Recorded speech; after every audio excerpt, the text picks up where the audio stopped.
I hope we don't have to listen to her stupid presentation again. It'll now be connected to the meeting. Okay. I'll Good. wait. Thank you.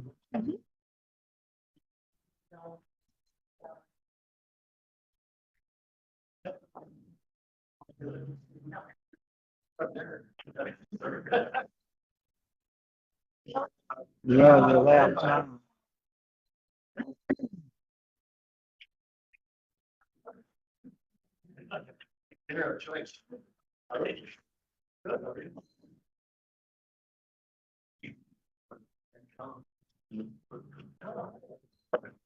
Yeah, yeah.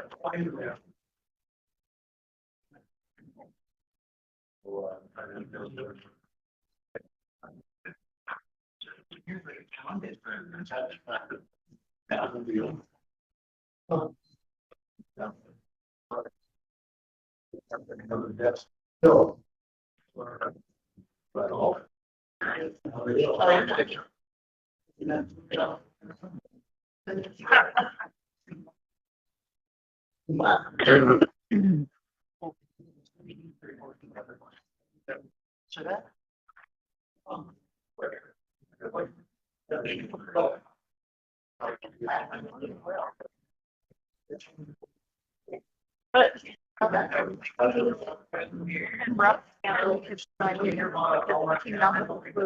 Oh, no. Yeah.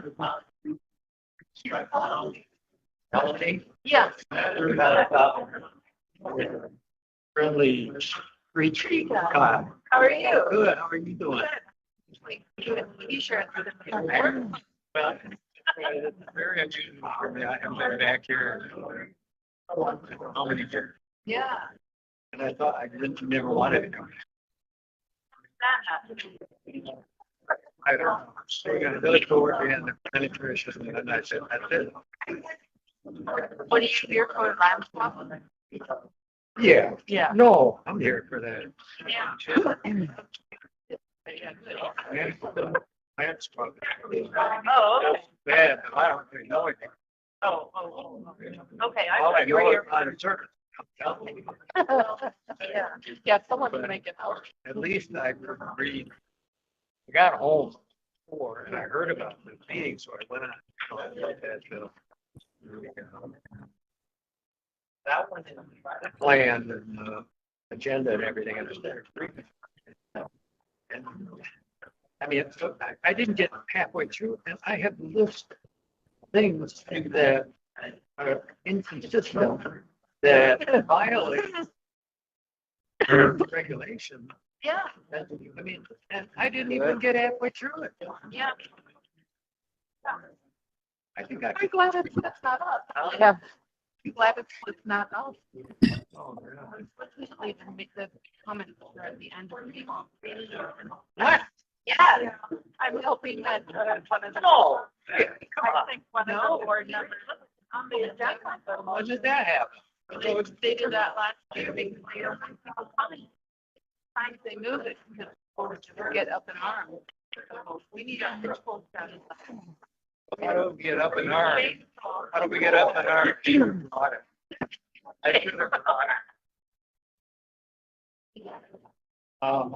So how do you get up in ours to get this changed? I think you go to that yelling and ask them to make a motion to amend the agenda. You can do that from the floor. Go up to them right now before the meeting. He's the chair of the meeting. Don't be on the phone. Oh, be on the- You could answer. I should do that too. So is he just kind of getting in the know now, or how did he? Yeah. Wow. Because he's been reading the paper. Oh, better late than never. Yeah, I mean, this looks like a pretty good. Yeah. Mom. There's very I'm sorry, I misunderstood your texture. Here, I'll switch with them. Because I've got my hearing aid. Oh, okay. Got it. But just, I mean, I'm all ready to roll. Thanks, Sarah. I gotta bring that up. Hi. How are you? I'm here. On a Monday. No. It's always on Monday. I know. Glad to see you though. You too. And Russ is sick. So he can be there tonight. Oh, no. But he lives in Old anyhow. So Yeah, he- Bob. he coming online or no? I don't know if he will or not because he said he has the flu. I'm assuming, Oh, shut the food rush. Oh, dude. Yeah. but he doesn't get the vote. You can throw arrows. Yeah, yeah. I'm sure. Oh, you're there. Call in user one, could you please mute your microphone? Attention, call in user number one, please mute your microphone.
Hey, Bill, can you hear us?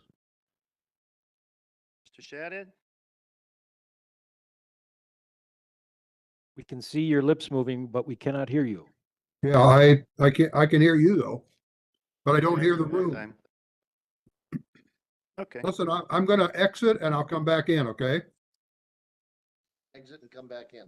sounds good.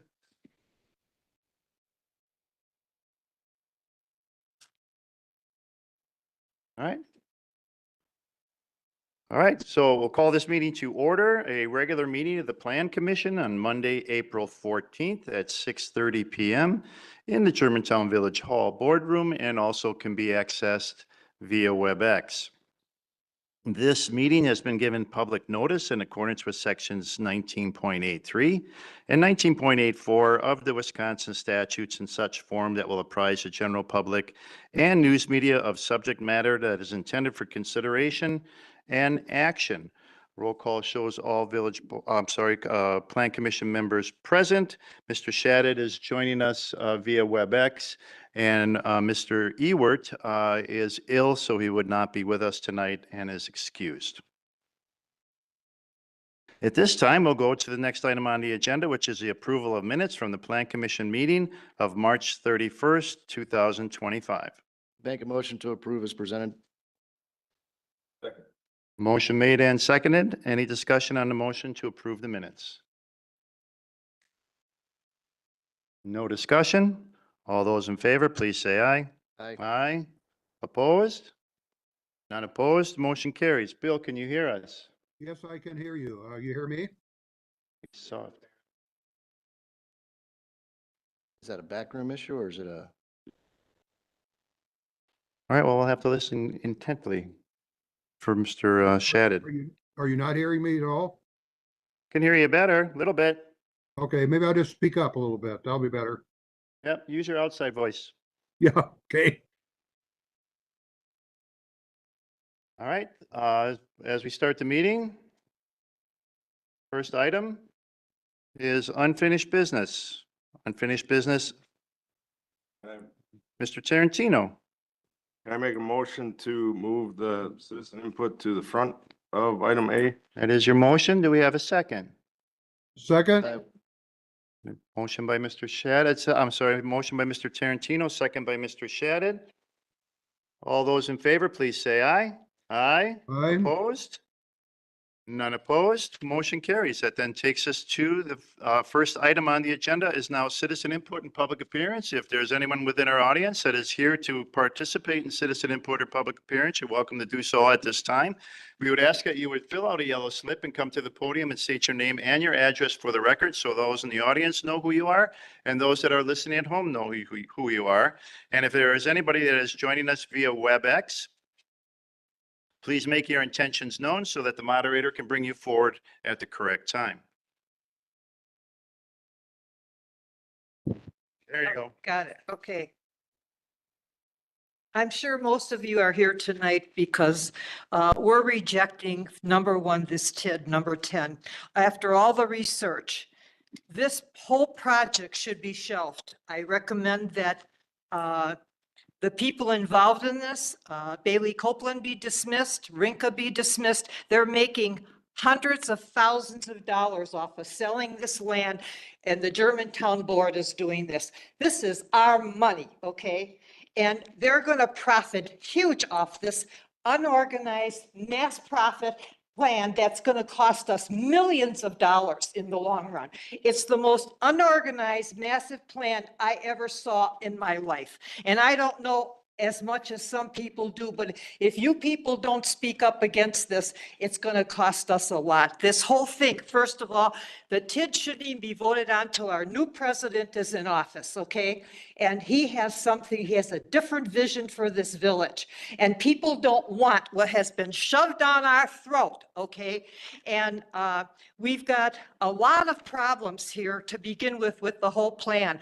And most state representative passed out a resident voter board, and most of the residents want people to find a way to reduce our taxes and stop spending money. But 62% of the Germantown residents voted against this plan and against the board who is voting for it, which includes Mr. Baum, Mr. Walter, it includes Jolene Piper, Terry Kaminsky, Rick Warren. These people are all up for election. And I'll tell you what, if it isn't stopped now, it's going to keep going. It has to stop. We might suffer a little loss, but I think in the long run, our village will be saved from this absolute ridiculous plan that's unorganized. And the people that are planning this and making money off of it should be dismissed, period. And we should go out, if we're going to do anything, we haven't even seen a plan. We've seen nothing. We haven't had anything to say in the millions of dollars that are being spent. I am fed up with the way it's being run. We're being ignored. These meetings by this present board were a lot of closed meetings. We had nothing to say except a few meetings he had, which were very minimal. And so I'm asking you to stand up as a group and stand against this once and for all, and get these developers and these realtors out of here and stop making money off of us. And with this flower source being sold for $5 million, we have to pay, that realtor is going to make hundreds of thousands of dollars. This is disgusting. It really makes me mad. And we're so foolish that we listen to this stuff, period. So please join and say no to this. We'll get a good lead next, coming up with the new leadership. And you're right to vote the other ones out next year. Thank you for coming forward. Is there anyone else who would like to come forward at this time for citizen input or public appearance?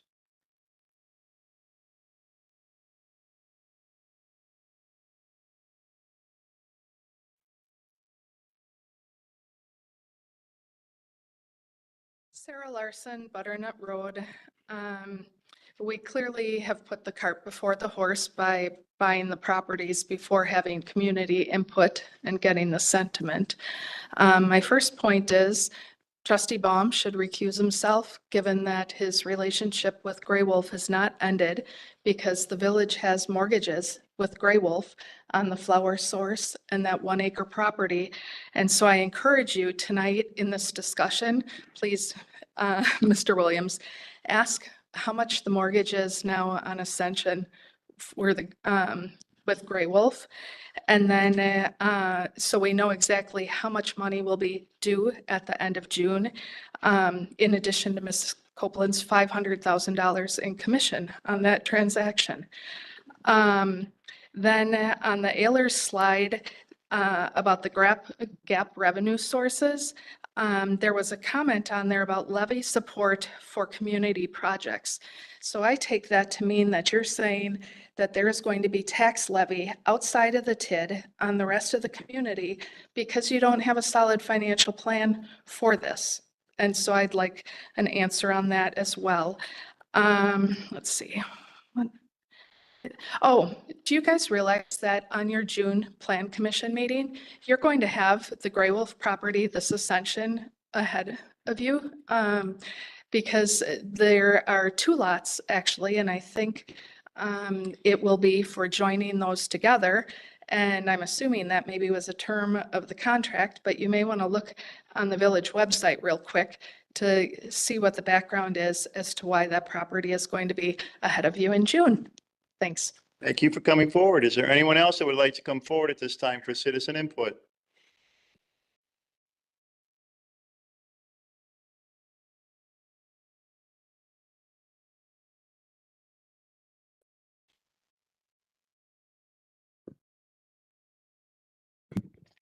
Melanie Smythe, N140W17938 Cedar Lane.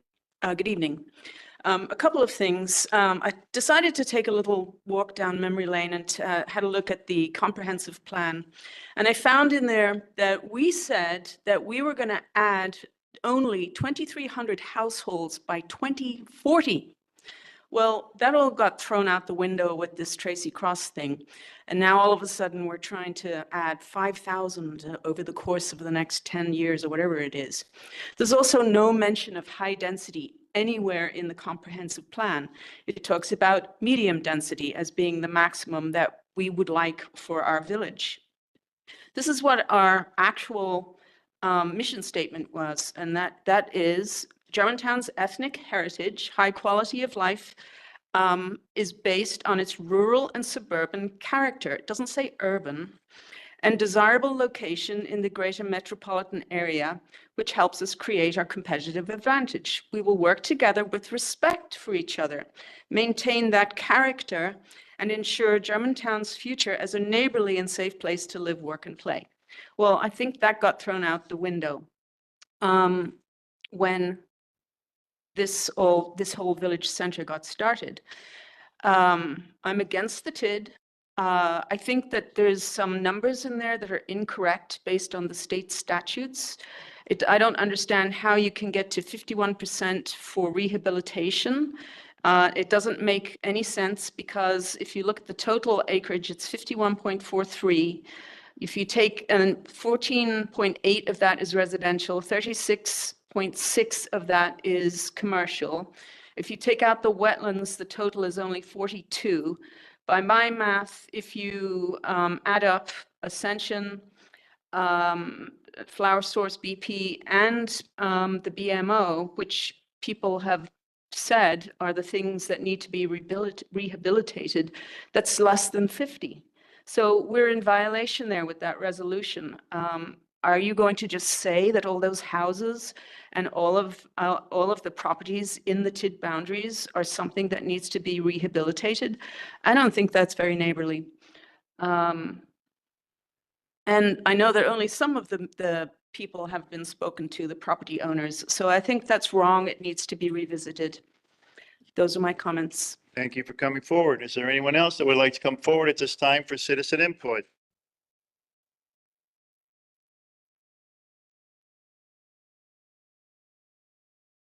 Evening, everybody. Name's Doug Lohman, W180N9881 Rivers Bend Circle West. Yes, I really do know where I live, I promise. I'm going to reiterate something from what I said a couple of meetings ago, and that is that basically, to sum it up in a nice, cute phrase, is that what you do speaks so loudly to me, I cannot hear what you're saying. In the last planning commission meeting, Mr. Ewert mentioned that he felt threatened about the $7 million bill coming if we don't pass the TID. And the administrator assured him that it's not a threat. Well, it is a threat to me. That's what it appears like to me. It's nothing other than a simple threat. You've got to do it now. We've painted you into this corner. Now you have to do the TID. And as I said in the last meeting, I am not against TIDs in general. This is the core thing that I find really bad about this TID, is that the village, the residents, the people were backed into this, and it's being painted as there's no choice now. And that is a disingenuous thing to do to your fellow neighbors. Vote no on this TID. Cut it out now, tonight, right here. Thank you for your time. Thank you for coming forward. Is there anyone else that would like to come forward at this time for citizen input or public appearance?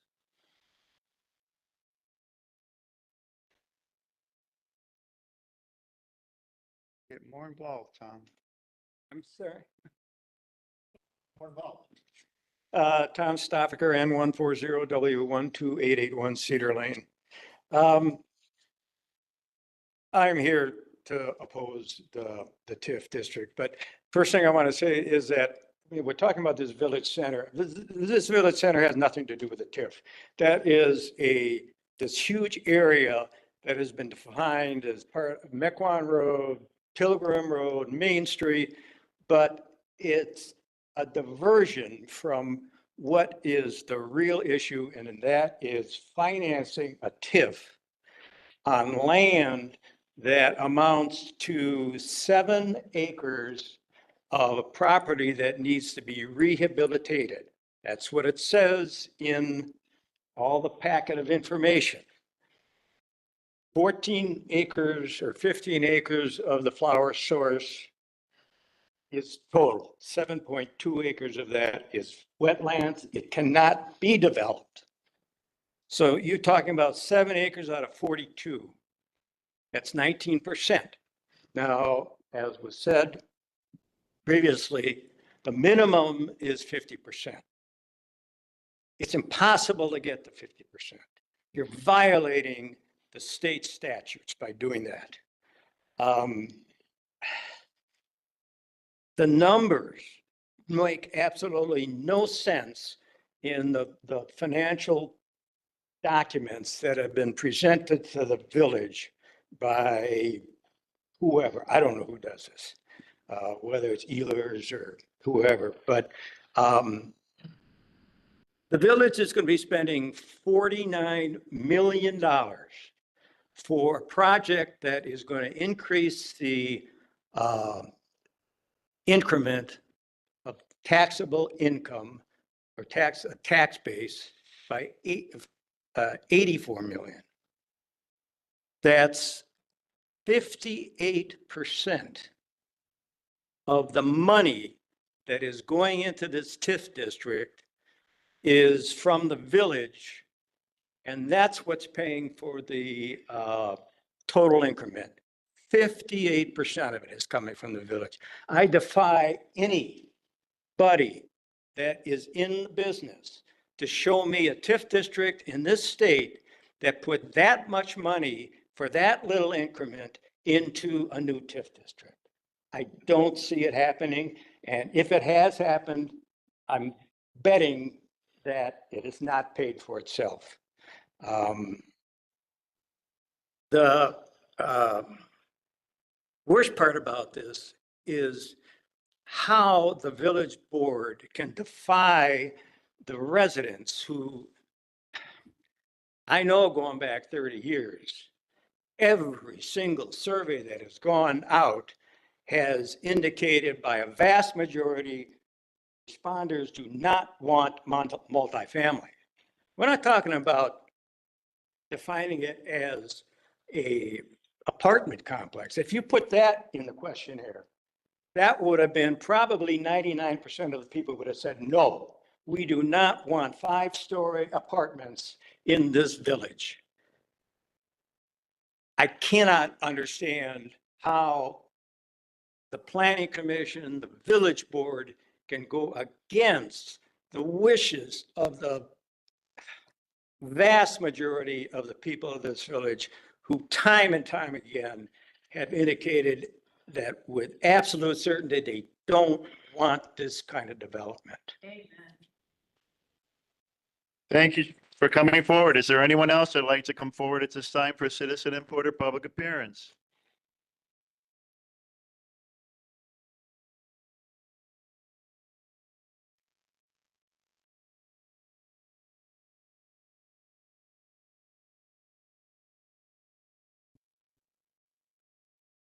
Judy Rogers, W165N0611 Wagon Trail.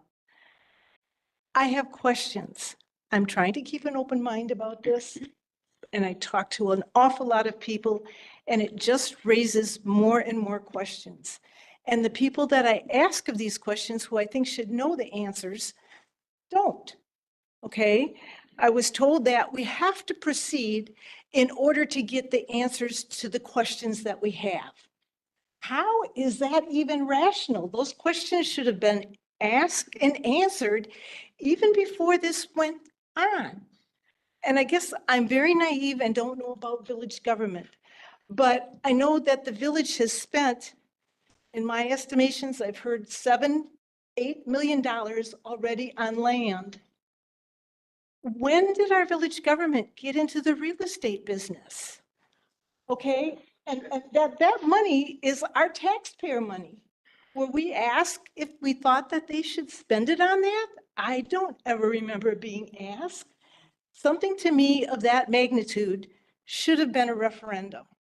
Okay, now maybe I'm naive about government, but I'm asking my trustees questions, I'm talking to people, and I'm not getting answers. So I'm just asking you realistically, shouldn't we be getting some answers to questions? I know that there was a traffic study done. There's a lot of questions about that traffic study and about where they're getting that information for that.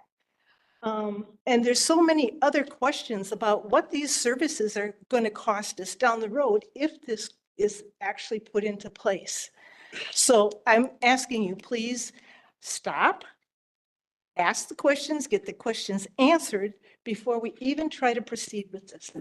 Thank you very much. Thank you for coming forward. Is there anyone else that'd like to come forward at this time for citizen input or public appearance? Anyone else?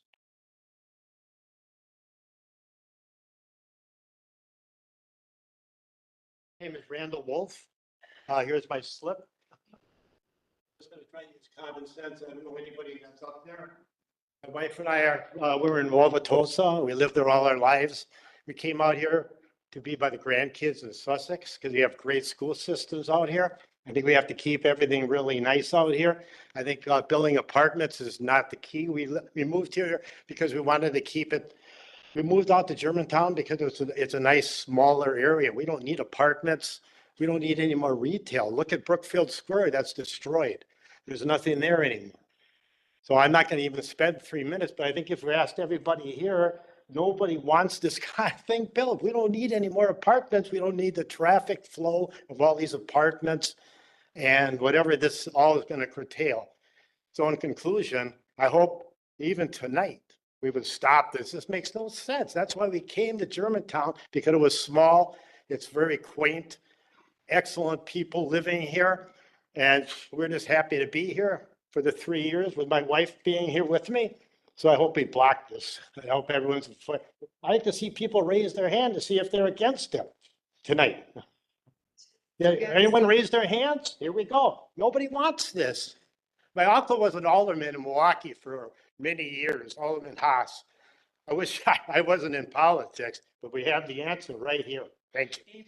Thank you for coming forward. Is there anyone else that'd like to come forward at this time for citizen input or public appearance? Tom Barney, N105W16775 Old Farm Road. I'll first start off by just reading something that you have in your agenda. Citizens not wishing to attend the meeting personally or virtually may submit any public comments by sending an email to comments@germantownwi.gov. I did that and I got a couple responses, so I know that it did go out to some people, but the impression that I get is it didn't go out to those that are appointed to this board, only to the trustees. And the weird thing is, I'll continue what it says here. Send it by 4 p.m. of the day of the meeting so it can be provided to the members of the body for their consideration. Well, if we kept public comments at the very end of the agenda, none of these people would be able to hear any comments that were emailed in. So I would ask in the future that anything that goes to the comments mailbox also goes to any non-trustee members of your commissions or committees that you have. I'll add to everyone else that talked up here who said they're against the TID. Some of my comments that I emailed in, I did place it at some of the places here where I know they didn't get my email. I'd like someone to ask why the proposed TID boundary extends north of Mequon, west of Pilgrim.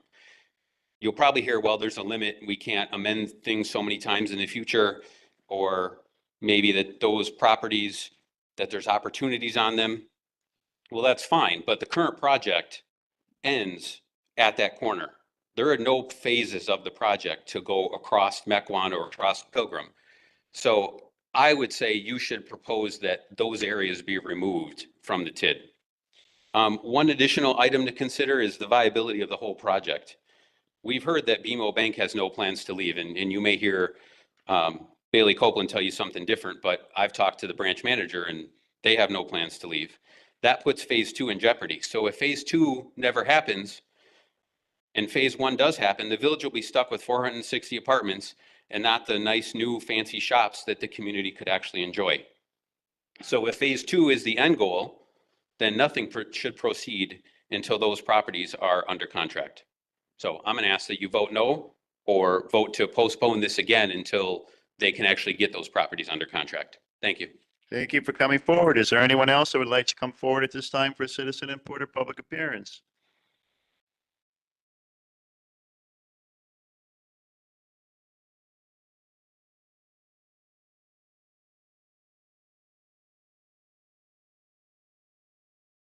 Ron Capsule, W178980 Rivers Bend Circle East, Germantown, Wisconsin.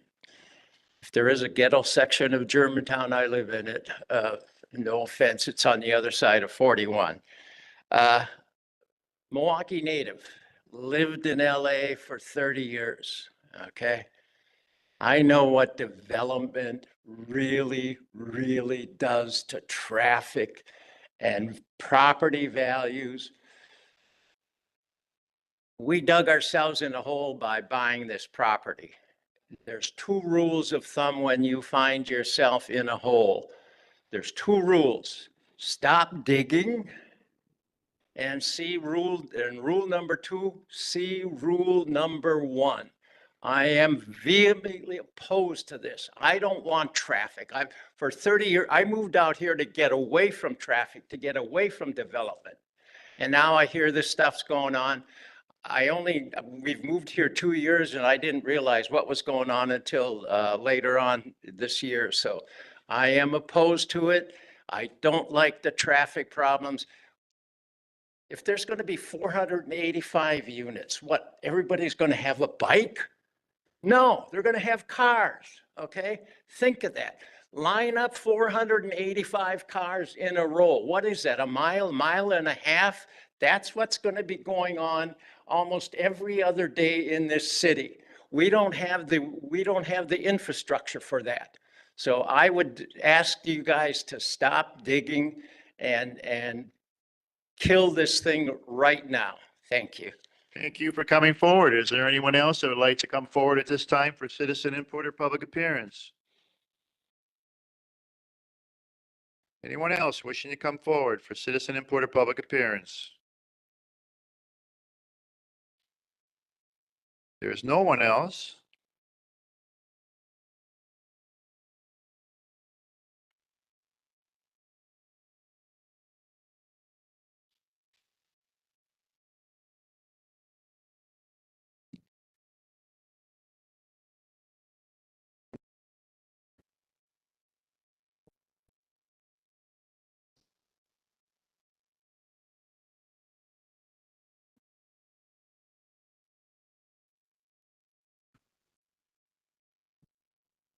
Untouched of it. The entire power is out.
Everything appears to be back up and working out on my end.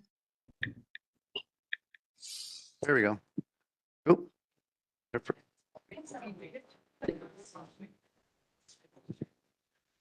All right, we're back on. All right, motion made and seconded to approve the resolution establishing the boundaries and for approving the project plan for tax incremental district number 10. And that is now on for discussion. Planner Retzloff, do you have anything to present at this time?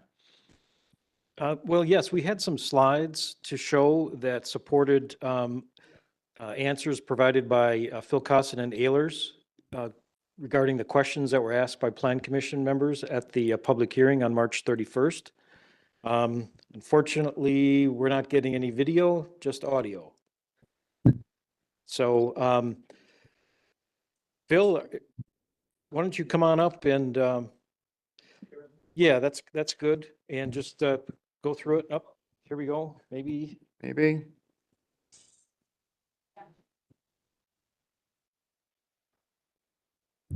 Just give me a second. I think we got it.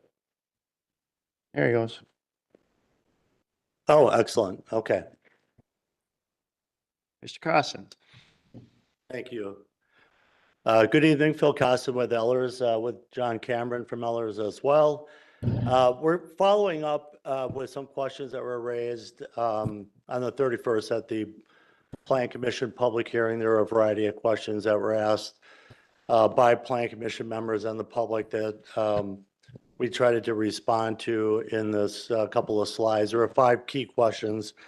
Before I jump into those, I want to maybe remind Plan Commission members what your options are tonight, because obviously you heard opposition tonight to the plan and potentially even to the areas to the north of Mequon Road.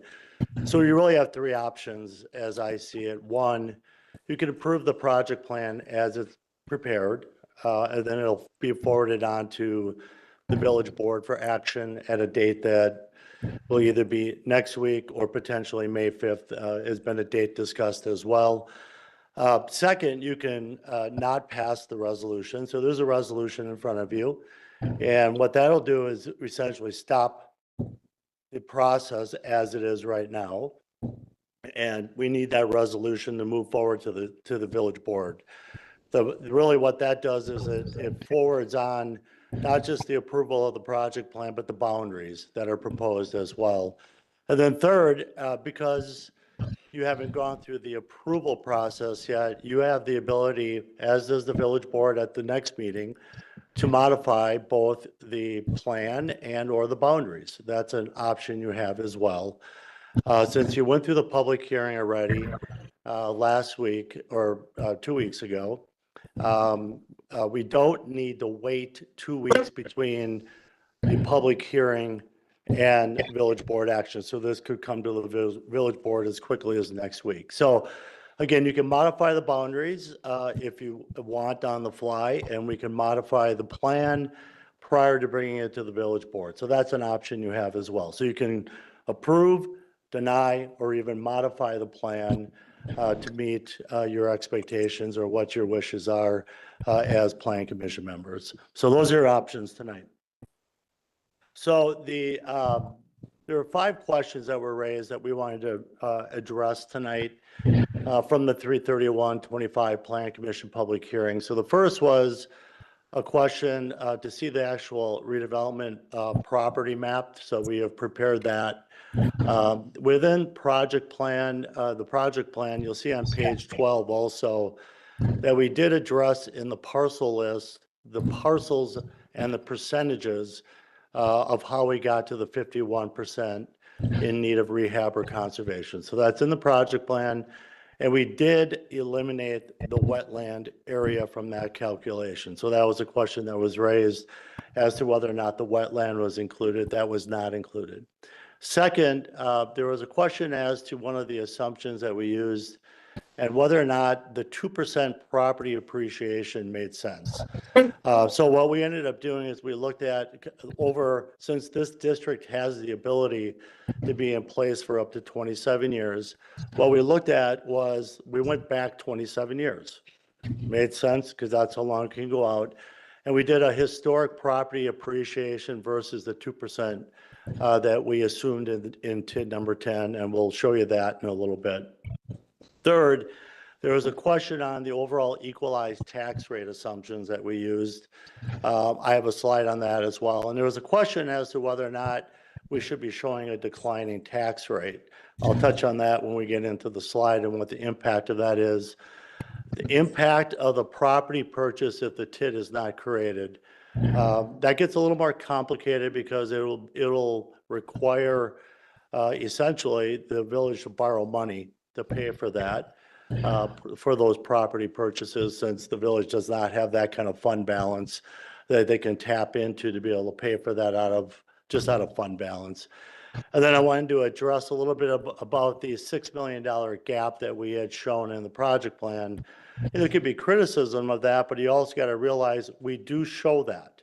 We're not trying to hide numbers. We're trying to actually show you that there is a gap in the project plan as we look at the first couple of phases, in part due to some of the community-wide benefits that are part of the project plan as well. So those are the 5 questions that we have tried to address in our responses. So the first, as I talked about already, was the map showing the parcels, and I know this is relatively small, the map itself, but this is in the project plan as well, where we've identified the actual parcels that we have identified, and then highlighted those by parcel number, so that you can see the actual parcels, and we have a description in the project plan by each parcel as to how we got to that determination. One thing I will say is that the determination of whether or not a property is in need of rehab or conservation is a determination that's not a legal determination, but an administrative one. So you make that determination as to whether or not you think a property is in need of rehab or conservation, and that's in the statute. So you make that determination. It's not a legal one. But these are the parcels that we have identified. If you go back again to page 12 in the project plan, you'll see where we have identified the parcels and the reasons behind how we got to the roughly 52% in need of rehab. And again, just to make it clear, we do not include the wetlands as part of that calculation. So we are not counting the wetland as in need of rehab, as for instance. The properties to the north of Mequon Road and to the north west of the development site are properties that we have not identified are being in need of rehab. So quite frankly, if they get removed for any reason, that'll just help the calculations. Will bring up that number of in need of blight or rehab or conservation. So that's the first item. Again, it references back to page 12 in the overall project plan, which you had as well, as to how we got to that calculation. The second question was, again, the historic property growth versus the TID 10 assumptions. And we did look back 27 years. And so the attached analysis really is the value growth, not including construction. So we're not showing construction growth, but truly what has happened with property growth, just year in, year out property value growth over the last 27 years. And for the village of Germantown, it's been 2.4%. So that's what you have averaged over the last 27 years. Your properties have grown at roughly 2.4%. The average over the last decade is 3.98, almost 4%, but that would be the case, I think, in most communities. Everybody kind of knows what's happened in the last 5-6 years, where we've seen a lot of property value, property appreciation. We think that'll slow. We don't expect that to continue on at the levels that has been. Because if you look at the last number of years of that chart, that is shown at the bottom of the chart, you can see the last couple of years have been 9%, 7%, and almost 5%. So we've seen a lot of growth in the last couple of years. But when you average it out over 27 years, we're at 2.4%. And what we used in the project plan was 2%. One further kind of refinement to that, you know, this is all going to be commercial and residential. And if you look at commercial residential, that grows at a higher value than industrial. We did not pull out industrial. I think we'd have skewed it a little bit more to a higher number if we would have removed industrial property, which tends to actually kind of flatline and sometimes drop in value as property depreciates over time. So again, I think our number at 2% was, if anything, a little bit on the conservative side. So that it kind of hopefully answers that assumption, that kind of a key assumption that we use in the project plan. The third question had to do with, and I think questioned why we use an equalized tax rate drop.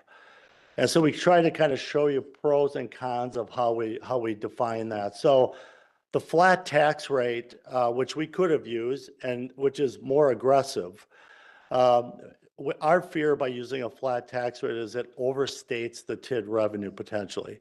We have seen on average throughout the state of Wisconsin, at least over the last 5 to 6, maybe in upwards of 10 years, we've seen tax rates drop and on an equalized basis. And the reason for that is that we've seen, again, just on the reverse of this, we saw property values increase. At the same time, villages and cities live under levy limits, so you can only grow your budget by net new construction. So the result of that is that we do see some declining tax rates. So by using a flat tax rate for the life, which we did not, we may overstate the revenue, yet it's an easier methodology to understand. But it's more, I think, you know, to be more in line with what we have seen over the last 5 to 10 years, we do show a declining tax rate. And again, that is just more conservative. We may understate the revenue a little bit, but we do think it builds a little bit of room in the project plan as well. In case you do see flat tax rates, that just means we'll have a little more revenue, which is good, and may be able to close out the district earlier. So again, in the project plan, we've taken a little bit more conservative approach using that declining tax rate. This is a tougher question that was asked, and we tried to define this as we usually do and try to boil it down to what the average homeowner would see. And we do the same thing whenever we do a financing for a community. We always try to boil it down to something that's really understandable for people. So the village, as you heard earlier, the village board previously approved the purchase of properties with an assessed value of about 7.7 million, 7.8 million. And that's the assessed value. The attached analysis, what we're really showing is the financial impact both annually and over the life of the debt if you do not create the tax increment district. And again, we're here to facilitate the creation of the TIF at your wish, but you know, if it doesn't come to fruition and the TIF isn't created, those are funds that will have to be borrowed by the village, and there'll be an impact of doing that. So we want to, again, boil it down to what the average home impact is. If you look at Zillow, the average home price in Germantown is about $415,000. Annually, over the life of the debt, it's about $62 on the average home. And over the life of a 20-year issue, if you borrow the money over 20 years, it's about $1,237 to the average homeowner by buying that property. Now, what didn't I include, because it's really a challenge, I could come up with a lot of different analysis, is my assumption would be you would probably sell the land to a developer of some sort. What price tag, I have no idea. So we could have picked $1 million, $5 million, and run all kinds of analysis. But this assumption is you don't sell the land, right? That you're gonna eat that cost, maybe the wrong term to use tonight, but you're gonna absorb that cost under your debt levy annually and have an impact through the purchase of those properties. So again, we want to make sure it's clear as to what the impact is so that people fully understand, and that's principal and interest. That's not just the principal amount, but the principal and interest on a future bond issue. Lastly, and again, a little bit challenging to answer specifically, but in the project plan, again, we wanted to make sure that what we presented actually was based in some reality. And when we ran through all the numbers of what was it provided to us from a cost perspective and potential development, again, we don't come up with those numbers. We try to facilitate this through a project plan. What we ended up doing is trying to determine how much other revenue would be needed to support this area. And so what we've identified here is that there is a variety of different ways that the village could maybe provide that a gap, how to fund that $6 million gap. So one, and you've heard Bailey talk about this in previous meetings, as you go out to talk to different developers, the first is that the developer takes on some of this responsibility. It could be public costs, it could be the land estimate, the land that you would actually purchase, they would purchase from you. But again, until you go out and meet with the developers and get feedback through a request for developer, our expectation, and I think Bailey's as well, is that some of this cost would be bore by the developer. So that's first. The second would be various grants that are available. So there are brownfield grants. We right now in the project plan just identify those as village costs, cleanup of the site. So there are brownfield grants that you can access through the Wisconsin Department of Natural Resources.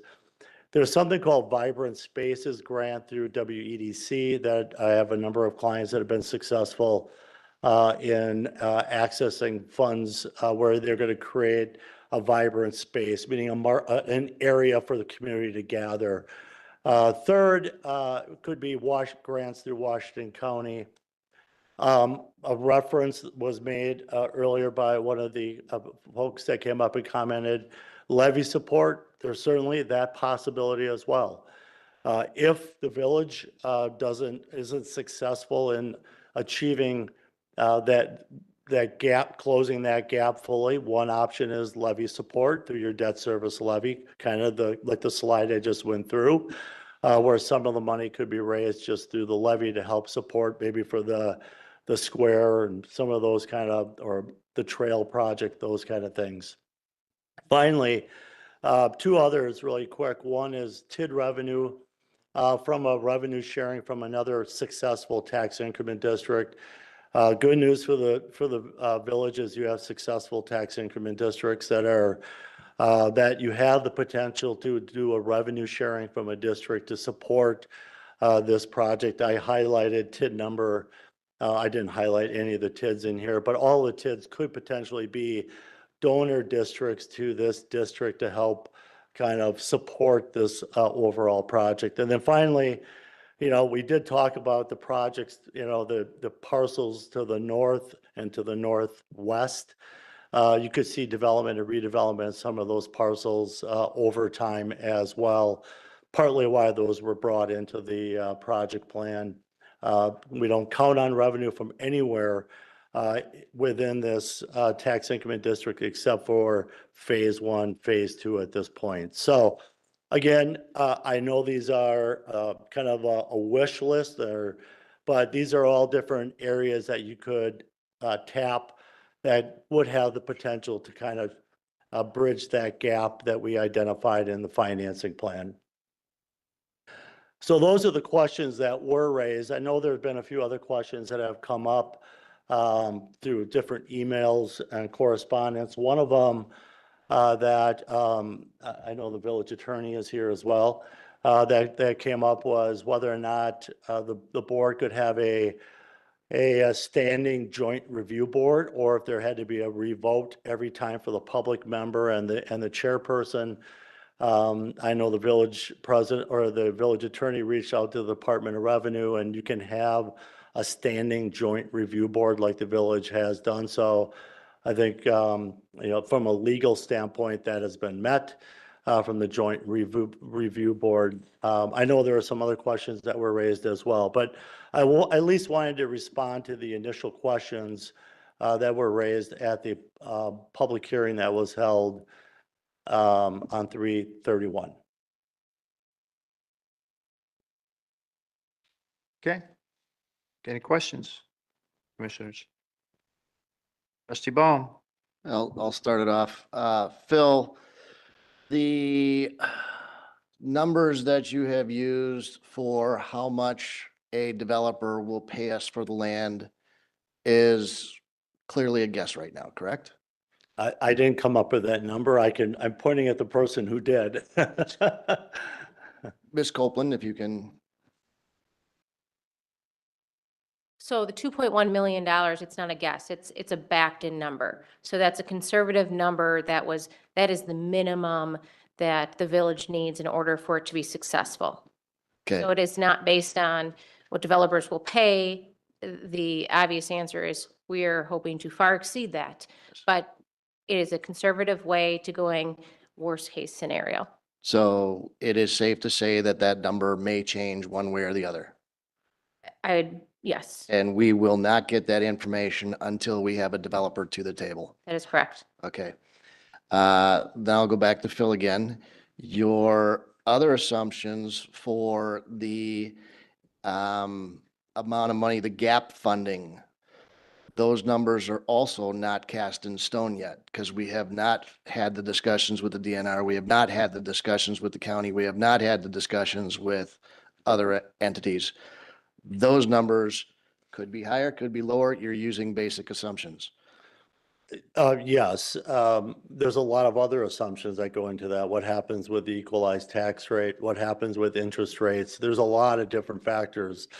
But when we run through it on a relatively conservative basis, that's the number we came up with.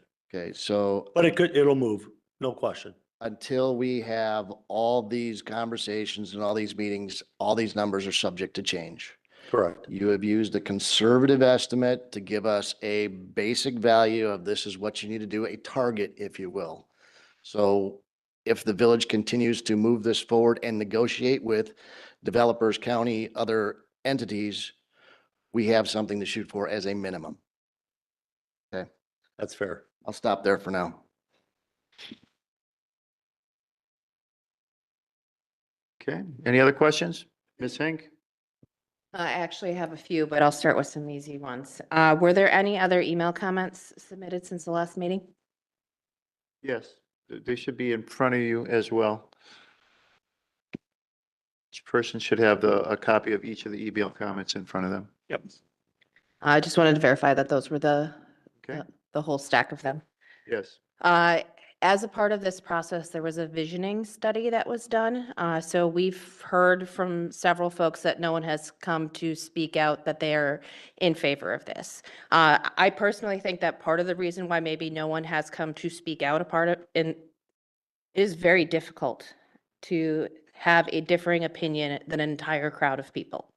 So if there is one person in this room that supports this project, it would be very difficult for them to want to come forward and speak their mind. So what I'm asking our team to tell us is, in that visioning process, were there folks that supported this type of project? Yes, there was. Through social media and different avenues, there has been a lot of people that have reached out with support for the project, that this is something that they want in their community. Yeah, there was a leader.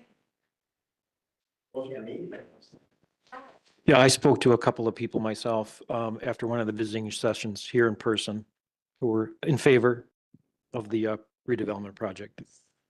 It is Not an open discussion. the Plan Commission's turn. I am in support of having a space in Germantown for the community together. I am saying that on behalf of my family, not as a plan commissioner.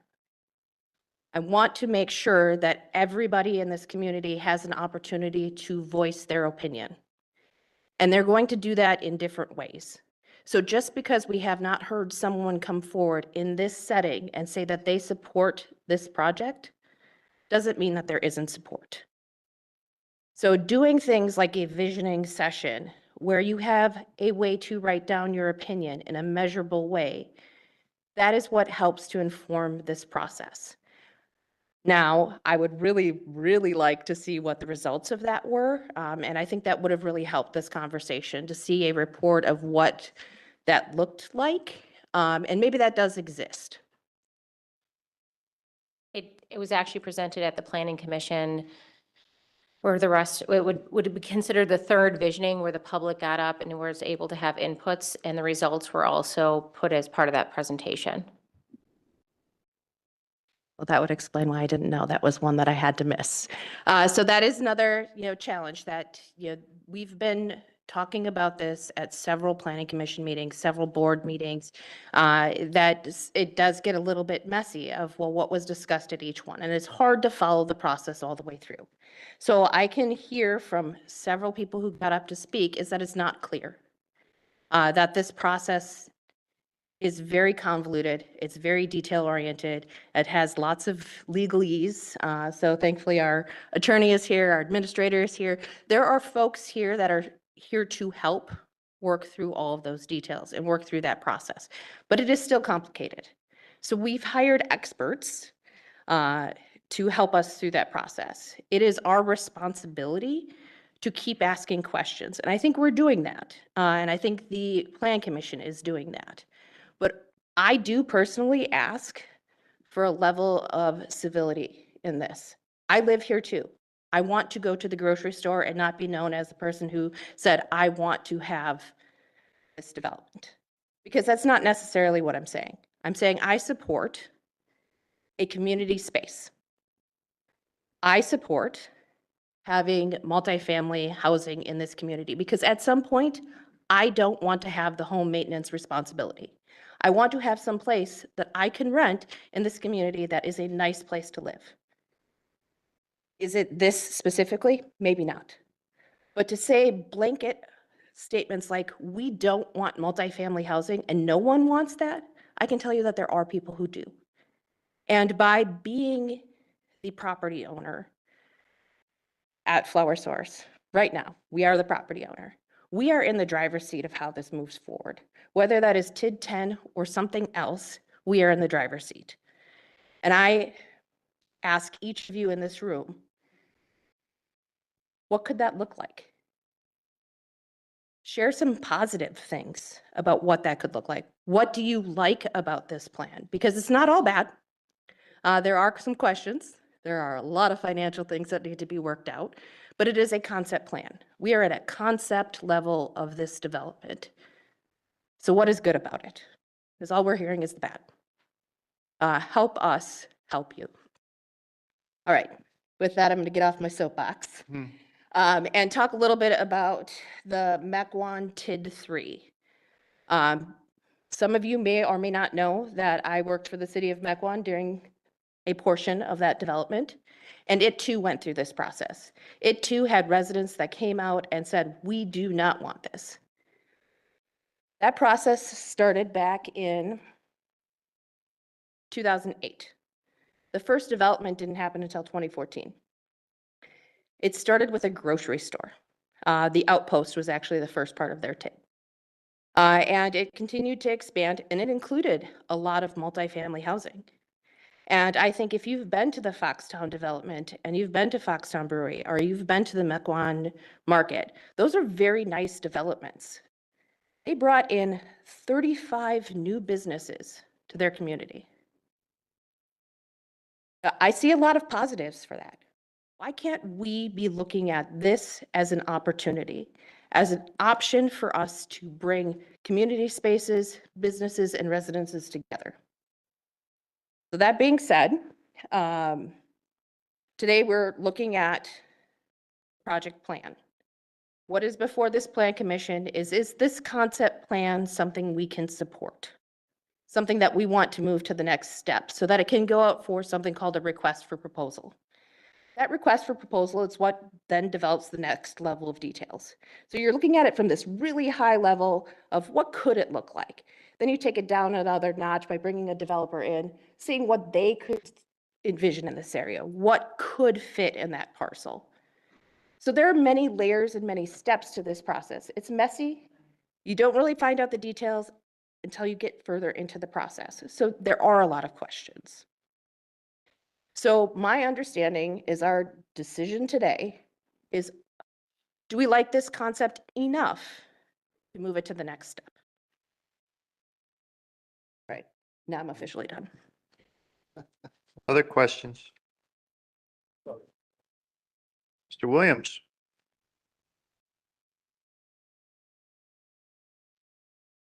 All right, several of those financial questions are questions I raised last time.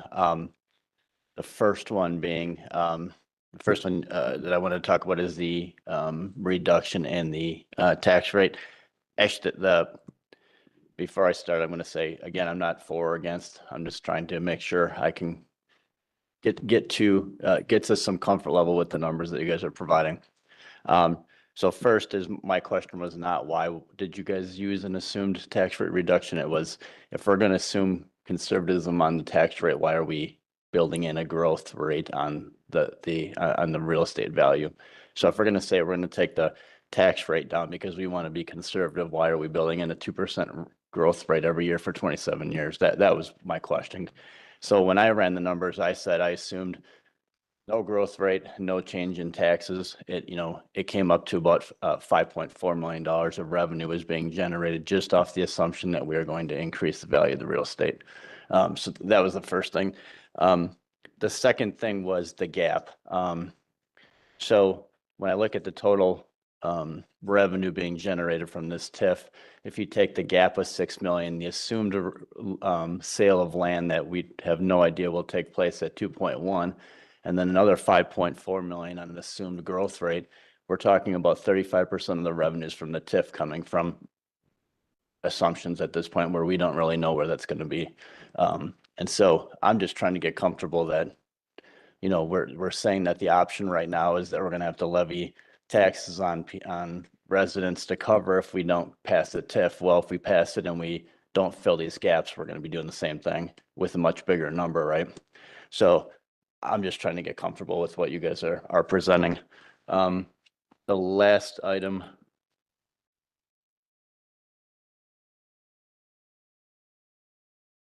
Could you just explain the table that you guys provided this to confirm or to support the 2% growth rate?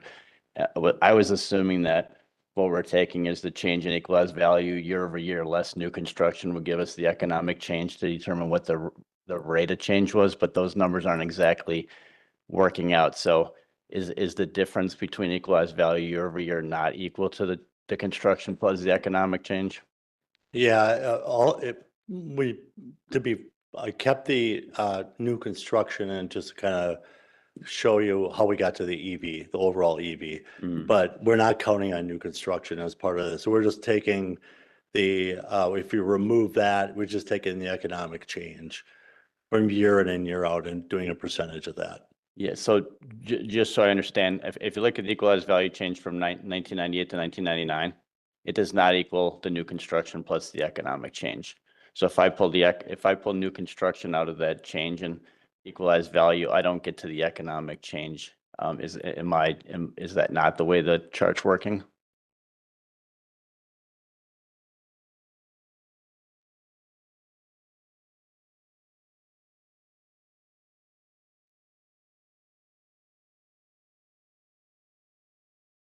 I don't have the math in front of me, but I have to check.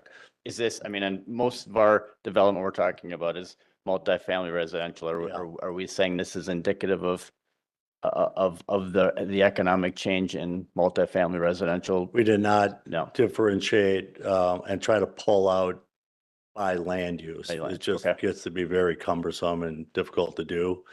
That information is much more readily available from the DOR the last 10 to 15 years, but when you go back, not as much. Yeah, I was trying to find something. I couldn't look at too much information on. Okay. Yeah. Okay, thank you. Can I ask you a follow-up question? So 98 to 99 is roughly $100,000 change or $100 million change.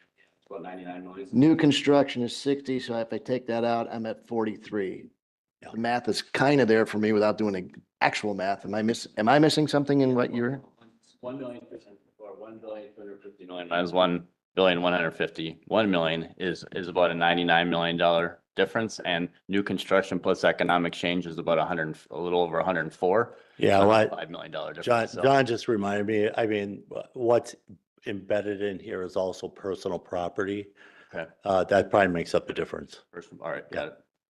And personal property's been removed now, Yeah, it was as you were the smaller last tax, couple of right? years. So Yeah. it skews us a little bit more in the last year also. Yeah, okay, So it gets a little bit complicated from just but personal property would be the difference, okay, thank you. which changes year in and year out also depending on what development is here, what businesses are operating, how much investment they made into property, those kind of things. So. Okay, any other questions? Trustee Bone? Jeff, is it possible for you to go to the Rinka presentation slides? And I'm looking for what is page 76 in our packet. And Miss Hank, to answer your question, keep going.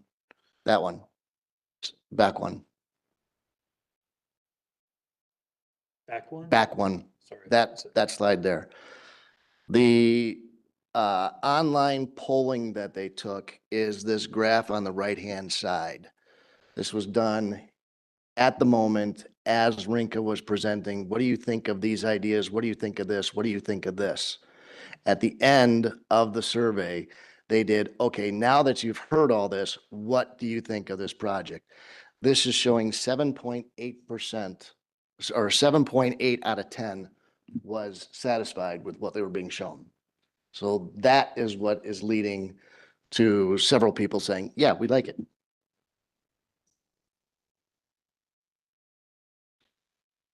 So for your reference. Personally, I have another crack at this, so I am willing to continue walking this forward so I can get all the information I want. There's still a lot of questions out there. There's still a lot of misinformation out there. We are going back and forth with the school board on what the right numbers are. Until I get that study done, we're not going to have the proper numbers. But, so I have one more crack at this at the village board level, that I can stop it at the village board level until I get all that information.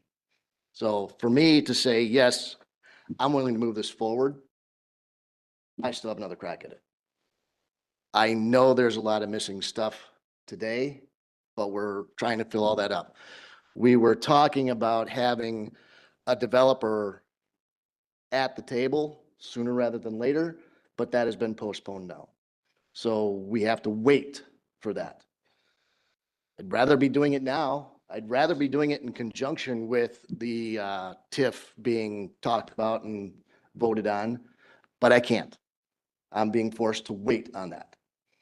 So until I can get that rolling again, I can't gather the information that everybody is asking me on social media and to get facts instead of simple opinions. How many students are there? We're going to debate that until we get this study. What is the traffic impact analysis? Until I get an actual plan in front of me, I don't know how many residents there are going to be proposed. So I don't know what the traffic impact is going to be. What is the total dollar of this? We don't know because we don't have an actual plan from a developer. What are the other questions I'm hearing about? What's the value of the land that we're selling it for? Until we have a developer at the table that's negotiating, we're just putting in assumptions right now. Those assumptions are all very conservative. For every TIF we've done, that is what Ellers has done, is brought in very conservative numbers. And then once we get to when things are actually happening, then we can refine the numbers and get actual statements on it. Till I can bring all that together, everything is a variable right now. So. Any other questions? Mr. Williams? Trustee Bond, this question's actually for you, just for my own personal benefit. I guess what I'm struggling a little bit with is from a business standpoint, it seems like this is reversed. And so I'm just trying to understand why would we not be able to take the framework of this TIF to a developer and say, this is what we're considering? Would you put a proposal together for what you would do here if this TIF was approved? I guess I'm trying to understand why we need to approve the TIF in order to get a developer to put a proposal together. Why can't the developer put a proposal together under a framework of a TIF that's already been developed by us? It's all right here. I would tell you that the power of negotiation, if I can keep 15 developers interested in this and keep 15 developers wanting it and wanting it and wanting it, the number I will get for that property will go a little bit higher, a little bit higher, a little bit higher. The quality of development I will get will be a little better, a little better, a little better. If I bring one developer forward to discuss that framework, to discuss this, at this point, we have somewhat of a framework of the TIF. This is what is in front of us, is the framework for it.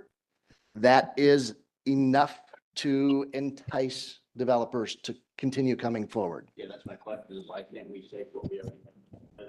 Because we are in a pause established by the school board. We cannot do anything until we get this study done. The truth be, what has been done is, the school board came forward with a resolution asking us not to go out for RFP or to consider zoning for the area until after they've had a time to look at the two studies that they have right now for how it impacts their enrollment. So that became before the village board, and the village board did vote to wait until they had a report available on their studies before going out for RFP and before taking that next step as well. So that's one of the reasons why you can't go out, besides what Trustee Baum says. But we were, the plan was for both to happen at the same time. Yes, I'm going back to my question. What do we? Turn your mic on. What do we have to? Why does it need to be approved before you go to developer if we have the framework to go to a developer for proposals? We can take the framework out there. Ms. Copeland wanted to be interviewing developers now and bring them forward prior to the TIF being approved, so you could get true numbers, true, what are you going to pay for the land? What are you going to build? True numbers to put into Eller's report. But we can't do that right now until we get through this period. Okay, thank you. That answers my question. That's my expectation. We should have that. We should be able to get that information with a framework as opposed to having to have an approved TIF in order to get that information. Sorry, Josh. Could you describe what kind of things go in an RFP? I would refer that to Ms. Copeland. She is putting the RFP together. You want me to go at it, or you want to go at it? Or we can jointly talk about it. Brian, did you want to? I was just gonna, to Mr. Shadid's, actually, you're not Mr. Shadid. You guys are all messed up on me, Mr. Williams. To your points, the answer, quite honestly, is that every TID is gonna be a little bit different. If you look at like what Mequon did, for example, they created a TID not dissimilar than what we had here. A general idea of, hey, this is what we'd like, with no developer in place, no specific plans in place. They just basically brought people in. The first 16 components of what is over there, that was all owned by the city of Mequon. And the city did an RFP process, got a developer in to do the things that they did there. Not dissimilar to what we do here. There are certainly developments where you have a specific developer in mind. The, what was the Briggs building, the Silver development up on Holy Hill Road. That's an example of something where you had a very specific developer that came to you and said, this is what I'd like to do. Can we get a TID? But remember, even in that circumstance, they come to you with, here's the thought, and then you approve the TID, and then you go through the same process. Site plan, zoning, all of that, and that refines down into what ultimately gets developed as part of it. So it's not I think, fair to say, well, we don't have a plan here at all, because sometimes not having the plan is the goal or the intent of the district. And certainly as we get, as the next question, what does an RFP process look like? What does that, entail? How do we go about, selecting the appropriate developer? That's all a component of ultimately making the TID successful or not. The benefit, I think, is that the village in this case owns the bulk of the property already, and is in the position to say to a developer, nope, we're not going to sell to you because that's not going to work for us. We're going to need something different. Come back to us with something else, or we'll talk to one of the other developers who maybe had a different proposal and talk to them. It gives you some level of control that you wouldn't necessarily have if it was just properties that the village didn't own. Mr. Tarantino. I'll say 3 years ago or so, I never heard of the word TID. I've read enough about it in the past year to put me to sleep over a dozen times, and I'm probably more confused than when I started on some aspects of it, but I've also learned a lot about it, and I understand why it would be necessary to use that tool to develop that area of the community. But my biggest thing is, I believe it's going to develop. I think it's going to develop. No matter what, it's going to develop. So I would like to be in the position to steer what does come there. And I don't think that will happen without a TID. I also think that it's hard to vote just make a vote, because what if, and maybe that's a question for you, what if the bank doesn't sell? What if the gas station doesn't sell? And we vote on it and it goes forward as phase 1, and then phase 2 doesn't happen. Is phase 3 still viable? Or is that kind of out of it for now? I know it's in the TID, but is it, have those people been talked to? And I'm having a hard time. That's right. I keep getting hung up every time. I keep getting hung back up on, well, we got the pieces of land, they're going to house the apartments, but what about the rest?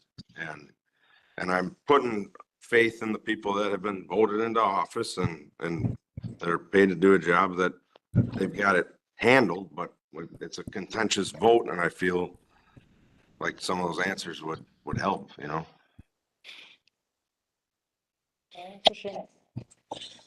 I mean, so the whole idea between the phasing of the process, as Mrs. Hang said, in MAC 1, you had to have those residential units in order to have the population and the growth to support those businesses.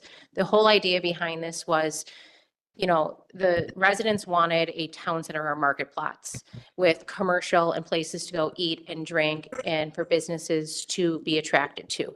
That has historically not been successful in Germantown because there's not the population to drive people here and for those businesses to be successful. There's been a lot of them that have went in and out. If you look at any other town center similar to this, the corners of Brookfield, Drexel, Macwan, they are all driven by residential first, followed by commercial, because they need those rooftops, they need those people and population to get there. So that is the whole idea behind phasing the residential first to get the people there so the businesses will follow.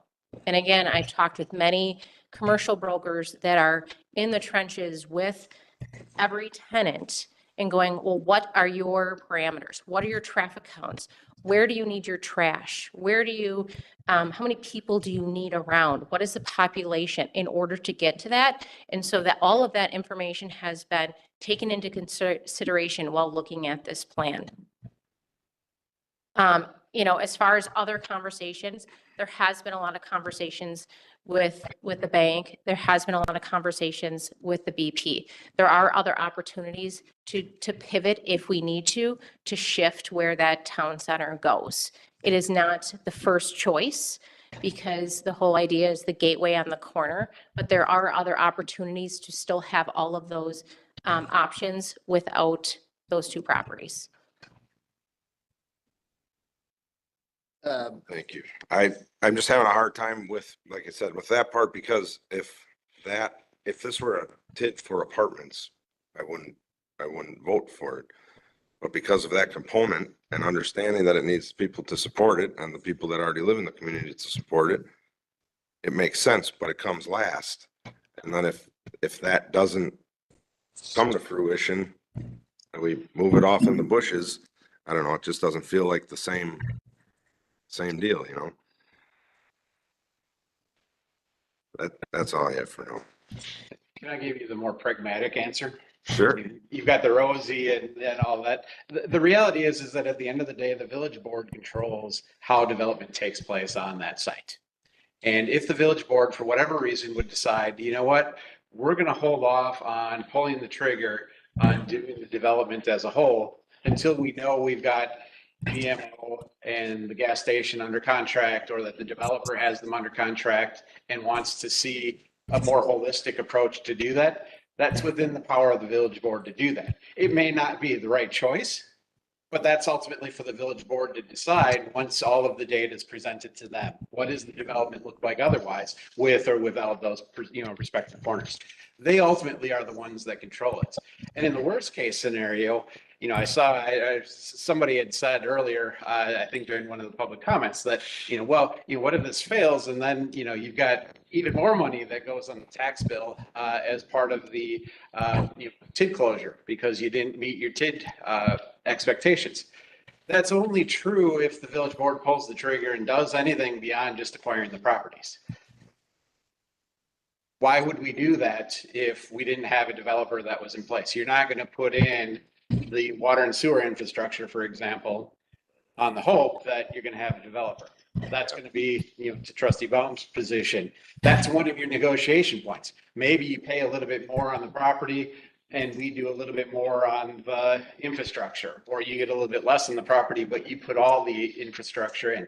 Those are all things that ultimately the village board can negotiate with a potential developer when you get to that point.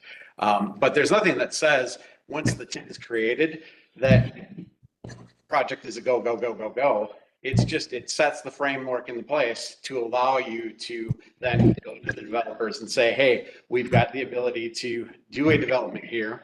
You're going to expect probably some incentive because there's a public component to it.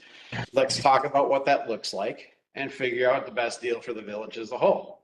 And the village board, once they're satisfied that that has happened, that's when you pull the trigger and you spend all the money and you do all of the additional things. But until that happens, the worst case scenario is that you're just out the $7 million that you did it for, and presumably you would sell off the parcels and recoup some or even all of that money as part of that. So. Well, thank you. I'm just like, kind of to what Bob's point was, it would be nice to be able to, and I know you've been working on it, Ms. Copeland, but to be able to take that, as you called it, framework to them ahead of time. And I know there's holdups that cause us not to be able to do that currently, but so if the TID doesn't go forward, then how do we pay for the land that we own? We bond for. I don't think we should sell it. I think buying it is the way that we're going to steer it. I think something's going to go there eventually. And I would rather be. What happens at that point is, in the most likely scenario, the initial purchase is paid for out of borrowing. And then that goes as part of the tax levy. That was the $62 a month a year. The $62 a month that was talked about. And then again, the village board can decide what they want to do at that point, whether they want to sell it off immediately and just cut your losses and get back whatever you can, whether you want to hold it to control development. That's ultimately, again, up to the village board to decide how they want to handle that particular issue moving forward. Is this the only vote on it? This is the only one that requires plan commission approval, right? It's the rest of them that just, they move through the board. Right?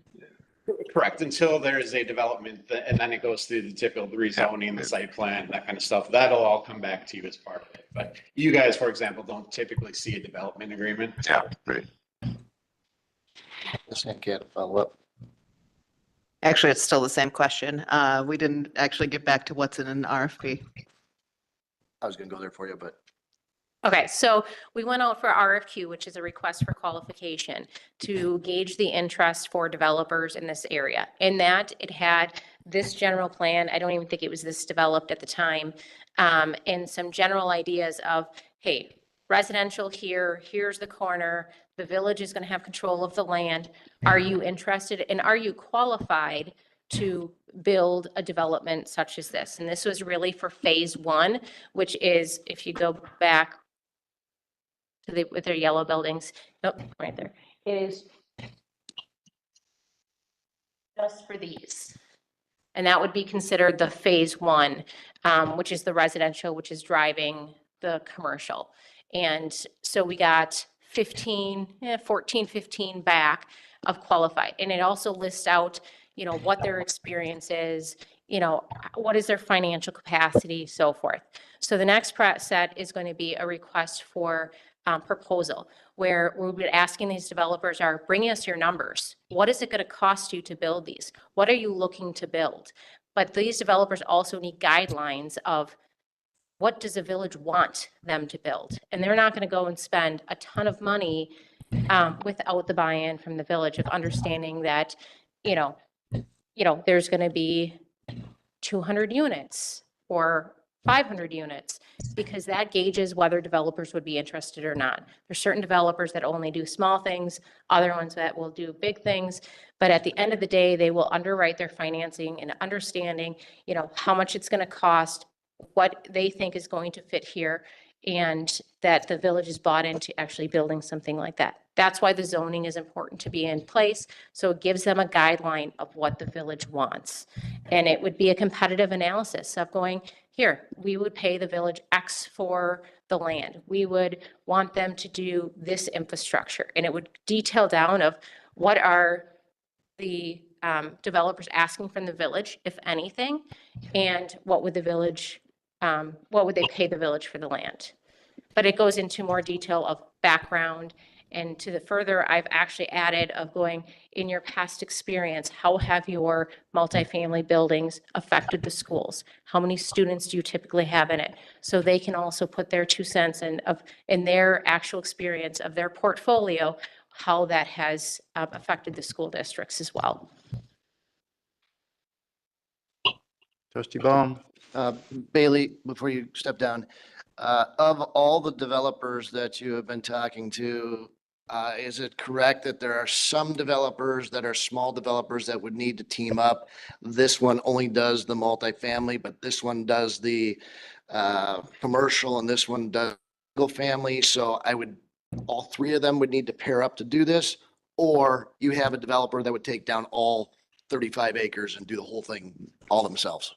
I mean, from my personal perspective, I think having one developer come in and do everything is a lot more risky for the village than it would be to have individuals take down pieces, because it would over leverage a lot of different developers. There's certain developers that are just really good at commercial and that's all they do, and it's their market. Other ones are multifamily, other ones are low density, single family condos type of thing. So it's, when you look at developers, you want to make sure that, you know, it is truly the right fit. And it's also looking at what is their backlog? Are they actually financially capable of doing a project like this?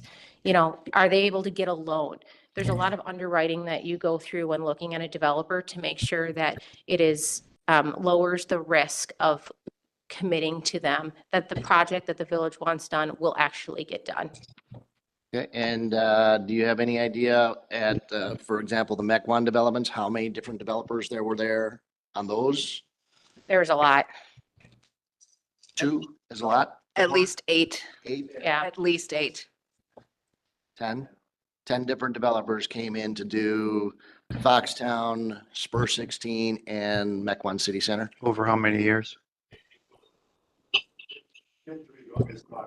Yeah. So you can add Outpost, the Reserve, MTC1, the corner, the village parking lot, or the city parking lot was part of that. It's basically that whole area, including the gateway area was part of that monument that's on the corner. That was also part of the TID. So a lot of different developers working for this combined goal of developing that TID. Sure. Got, come to a mic. We run the numbers for Mecklenburg, I would say over about 10-year period that is developed. Sorry if I might. There is a very helpful story map. If you Google TID number 3 in the city of Mequon, that does walk through the development process that I specifically looked at for my numbers earlier of when did that TID start, how many businesses were brought in, things like that. Because I do feel like this corner is very similar to that corner in Mequon. Now, it's not exactly the same. Clearly, this parcel is different. Our organization is different. Our village is different. But there are a lot of similarities too. Did that answer your question, the RFP? Okay.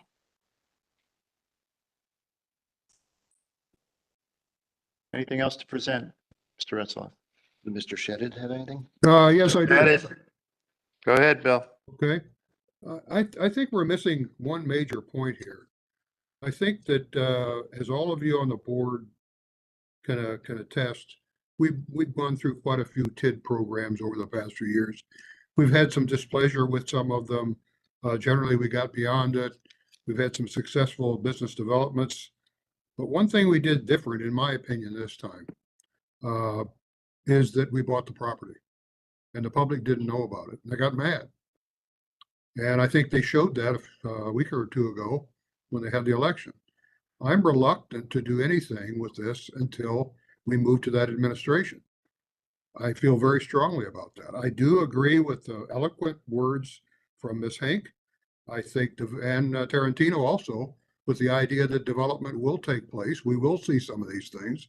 But I think the circumstances we've set up, look, I tell you what, I'm just a plan commissioner. I'm an appointed person, okay? Yet I have neighbors beating my door down to tell me how much they don't like this. What do you not like about it? Well, it was done underhanded. That's what they say. All right. They say they don't feel they have any representation. They don't know what goes on with the board. Now, I don't want to overdo that. I mean, it's not like 10,000 people came and told me that. But it's amazing to me that this many people feel that way. And Ms. Hank, I can tell you that this is one-on-one. Nobody's come to me and said they liked it. But if I get them in a conversation, they're not really against development. They're against this development. So I think we need to address that. I think that the only way that we're going to get beyond this, if we ever can, is to at least move it forward to the next administration and let them take a look at it. I don't think you're going to get public backing for what we've done here. So that's all I have to say tonight. Bill, explain by what you mean by the next administration. Are you saying not to do anything here or a new to, president? go ahead. I'm sorry, go ahead. We're talking at the same time. Go ahead. Right. The question is, when you say move it on by voting it and taking it to the village board, or explain that comment, please. Okay, I think for the plan commission to move forward and get beyond this and not have a room full of people, looks like to me, from my point of view here, that are against what we're trying to do, is we need to move I'm sorry to say this, I consider you a friend, but I think you're going to have to wait till we have the next village president. And we're only a few days away from that. So why beat a dead horse tonight and kill a program that may have merit if it's properly, if it's accepted by the public, that it's fairly viewed. And I don't think we have that right now.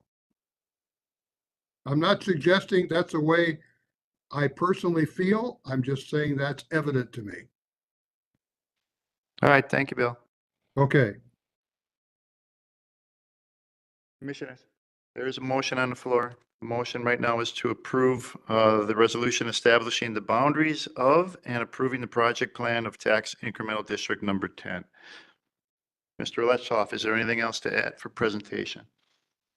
I do not have anything else. I believe we've answered the questions that were presented at the March 31st public hearing.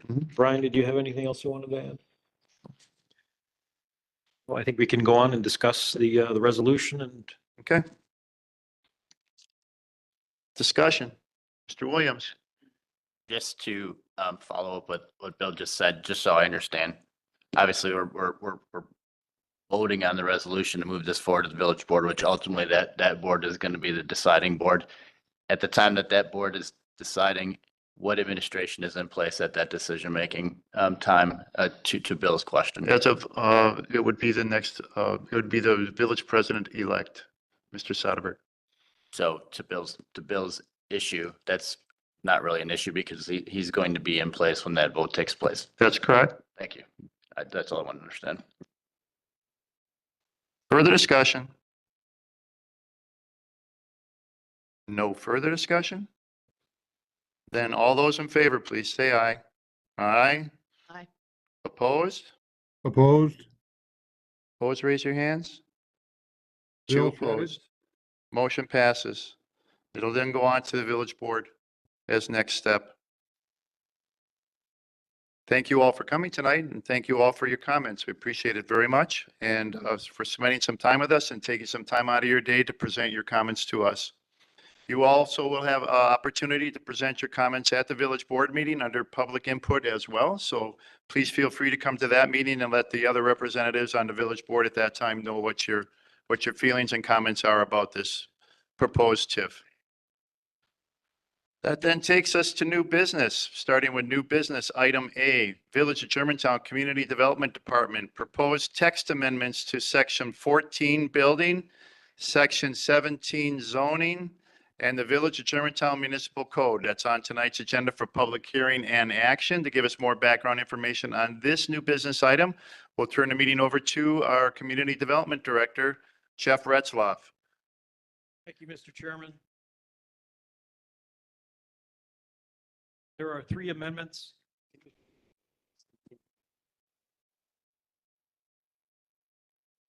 We have three amendments on the agenda this evening. The first amendment to section 14.095, it creates a new subsection in the building code that provides for the installation and use of temporary accessory structures associated with restaurants, bars, and other public buildings.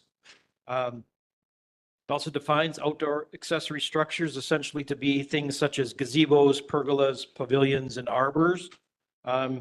This provision would allow for temporary or seasonal use of such structures up to 180 days in a year. It clarifies that there's an exemption for outdoor furniture, umbrellas, and sunshades. It does require that some building code requirements be met to be determined by the building inspector and the fire chief of their review of any plans and a building permit application. But the intent is to not subject such structures like a gazebo next to a coffee shop with tables underneath to a rigorous set of building code requirements that would ordinarily be applied to permanent structures on a regular basis. So this particular provision takes advantage of an allowance for temporary structures in the International Building Code. It plays off of those requirements to essentially allow local officials to determine which requirements need to be implemented as part of that particular accessory structure with regard to egress, fire safety, and anchoring, for example. So that's the First Amendment. Second Amendment revises similar outdoor accessory structure provisions that are already in the code that are specifically for residential uses. This provision is simply housekeeping. It separates and makes clear that this existing provision just deals with residential and the new provision deals with commercial. And Amendment number 3 to section 17.45 of the zoning code creates a new subsection providing for the design and construction standards for new or replacement trash and recycling container enclosures. Currently, staff uses a set of guidelines when we review site and development plans. What we're moving in the direction of is taking those guidelines and making them part of the zoning code. And that's what this First Amendment, this Third Amendment does, is it embodies the guidelines on enclosure design standards in the zoning code. And those are the 3 amendments that are subject to public hearing. And afterwards, we can address any questions you have. Thank you. All right, thank you. Then we'll hereby open this public hearing by stating a notice is hereby given that a public hearing will be held before the Village of Germantown Plan Commission at the Germantown Village Hall located on Mequon Road in Germantown and virtually through the WebEx platform on the following date of Monday, April 14th at 6:30 PM or later. The purpose of said hearing will be to hear any and all parties, their attorneys or agents for or against the petition filed by the Village of Germantown Community Developmental Department for proposed text amendments to Section 14 Building Code and Section 17 Zoning Code of the Village of Germantown Municipal Code concerning trash, recycling, and mechanical equipment storage areas and temporary outdoor accessory structures. Citizens wishing to submit public comments can do so. And with that, then I would open up the public hearing for anybody that wishes to come forward to speak for or against the text amendments to the municipal code.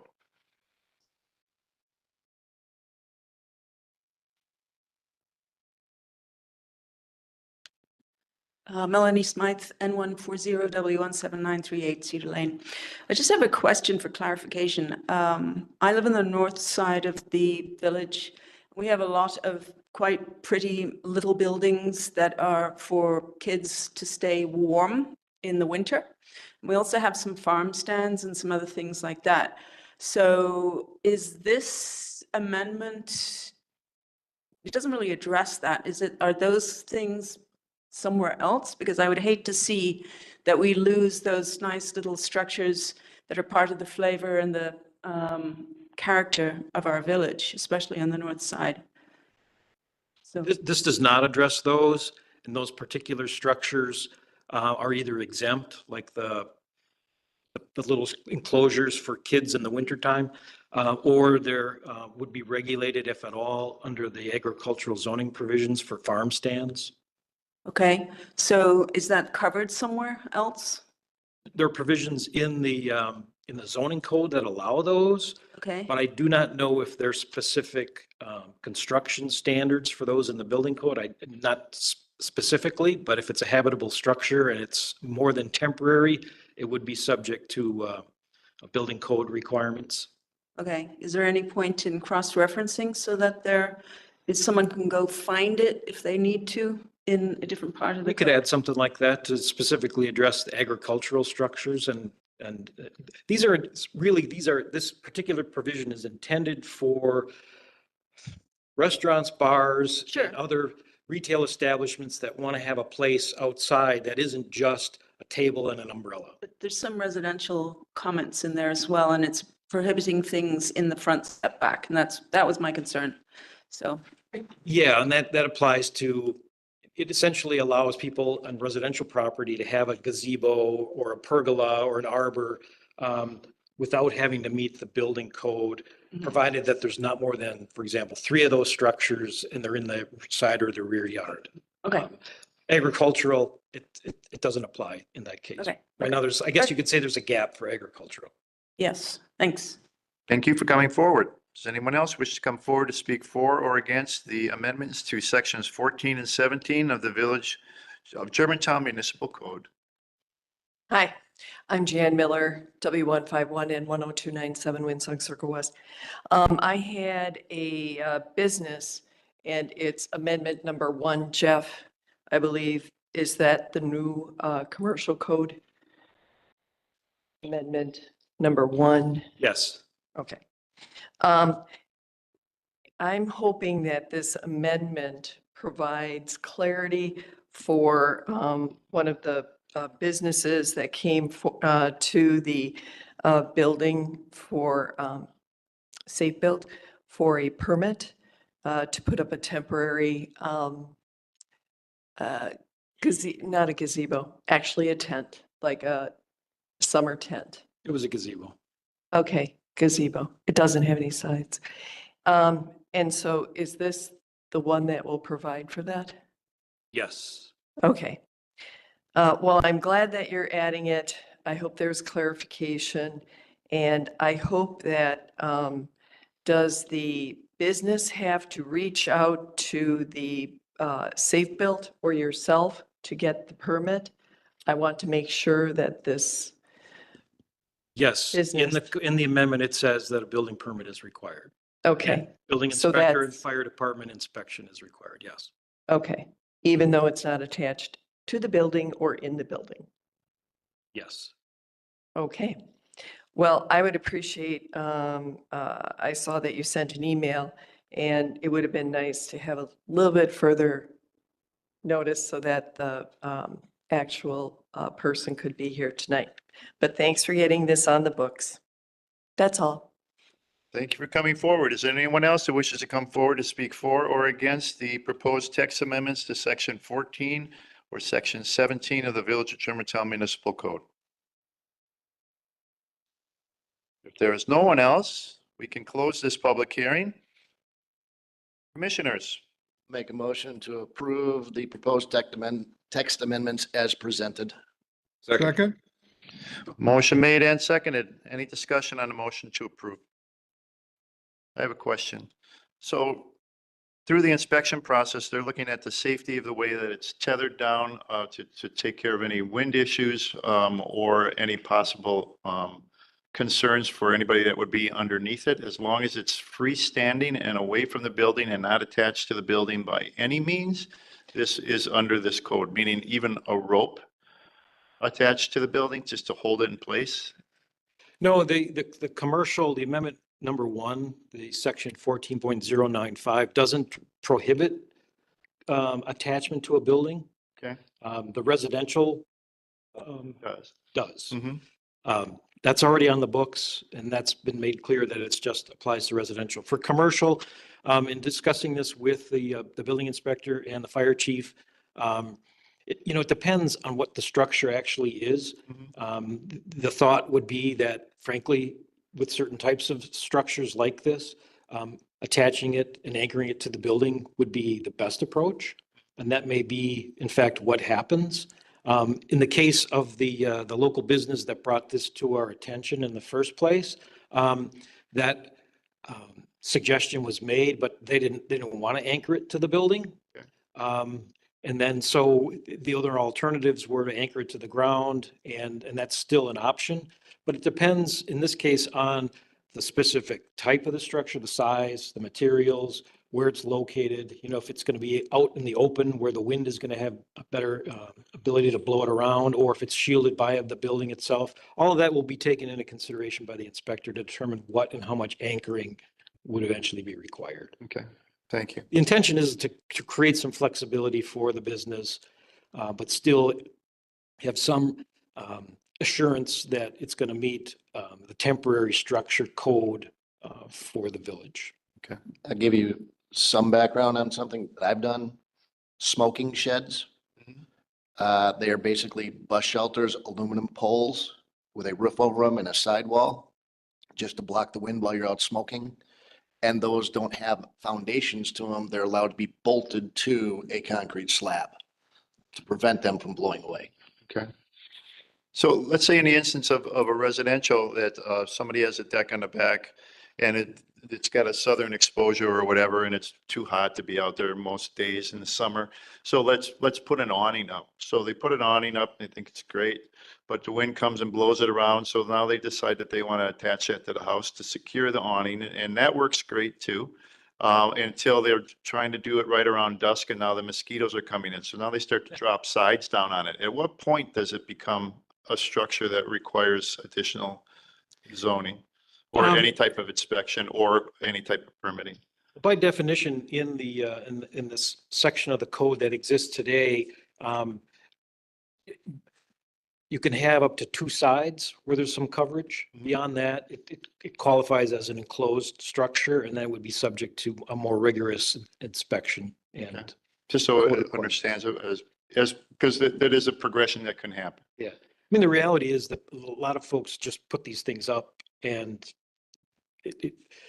in all cases, most cases, it's not a big deal.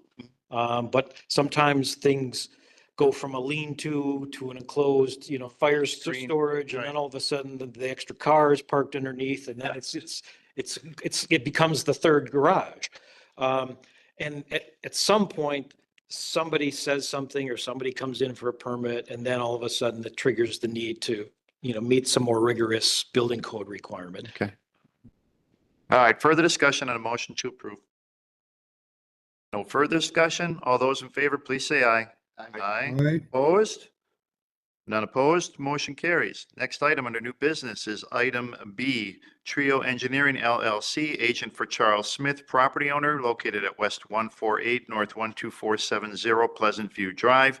Application for rezoning a portion of the property from the A1 Agricultural District to the RS1 Single Family Residential District, and a portion of the property from the A1 Agricultural District to the A2 Agricultural District, and a 2-lot certified survey map that is on tonight's agenda for public hearing and action. To give us more information and background on this new business item, we will turn the meeting back over to our Associate Planner, Mr. Yankee.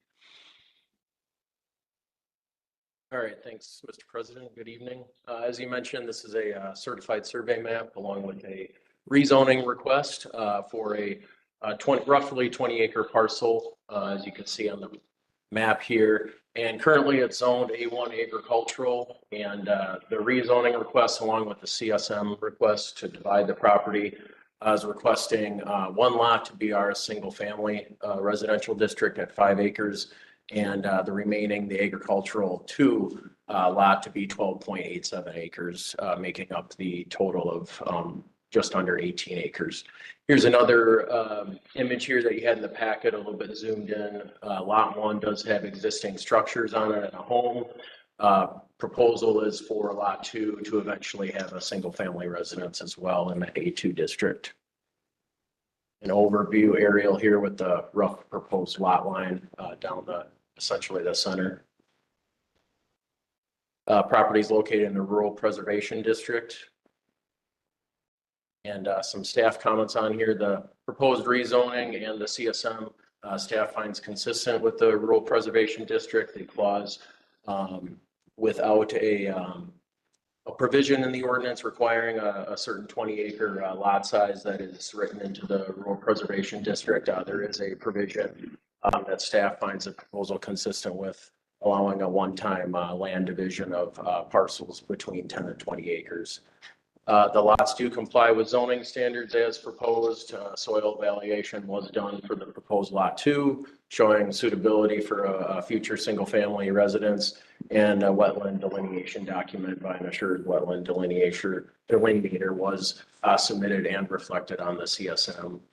Village surveyor, he did have some initial comments. Since then, a revised proposal was submitted by Trio Engineering, meeting all the initial comments. And right now, the village surveyor has fully accepted the document that you have in the packet. Okay. So with that, the proposal, staff recommends to approve the rezoning proposals for the 2 lots and the land division for the CSM, subject to the 3 conditions that you have in the packet. I can take any questions. I know the applicant and the surveyor are in attendance tonight as well. Commissioners, any questions at this time? Make a motion to approve. Wait, public hearing. Oh, sorry, jumped the gun. A little bit. If there are no questions, then we can open this public hearing by hereby stating a notice is hereby given that a public hearing will be held before the Village Germantown Plan Commission at the Germantown Village Hall located on Mequon Road in Germantown on Monday, April 14th at 6:30 p.m. or later, or also can be accessed via WebEx.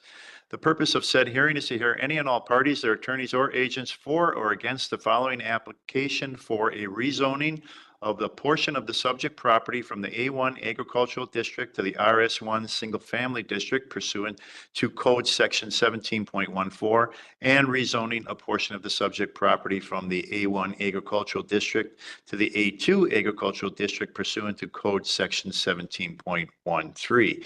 The property address is located at West 148 North 12470 Pleasant View Drive. The applicant is Josh Predelko, agent for Trio Engineering LLC, and Charles Smith, who is the property owner.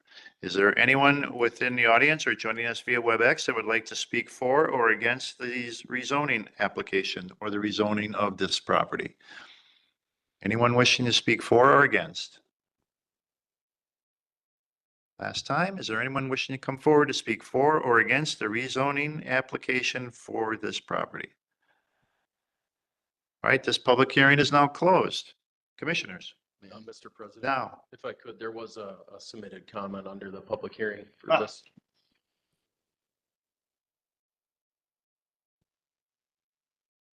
Smith is the applicant. Sorry, thank you for reminding me.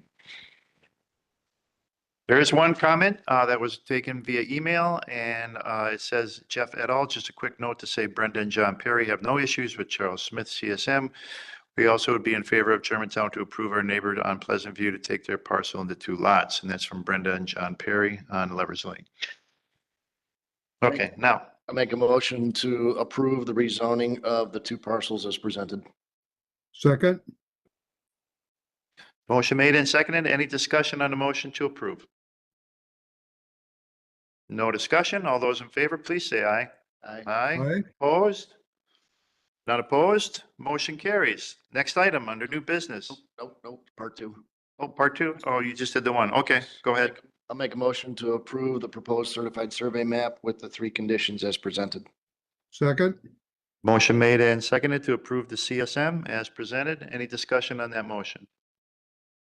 No discussion? Wait, with the way the lot line's shaped, is that in order to fit the second house with the wetland, how it is? It just seems like an odd way to split the parcel. It's not traditional in the rectangular sense, but it is to fit an existing septic system that's on the property that contains the single family home as drawn now. So those 2 houses would be pretty close to each other. The proposal for the house, I mean, generally, I mean, still several hundred feet away to the south, southeast towards the wetland area, towards the middle portion of the site map, as you can see there, sort of around that first green finger that's sticking up from the south.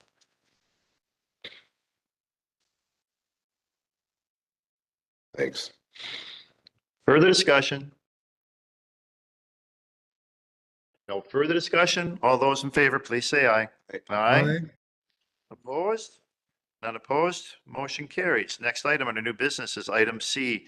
Don Toma, Accurate Surveying and Engineering LLP, agent for Shepherd et al., property owners located at North 104, West 21677, Willow Creek Road, and the Laskowski Irrevocable Trust, property owner located at North 101, West 21628, Birch Lane.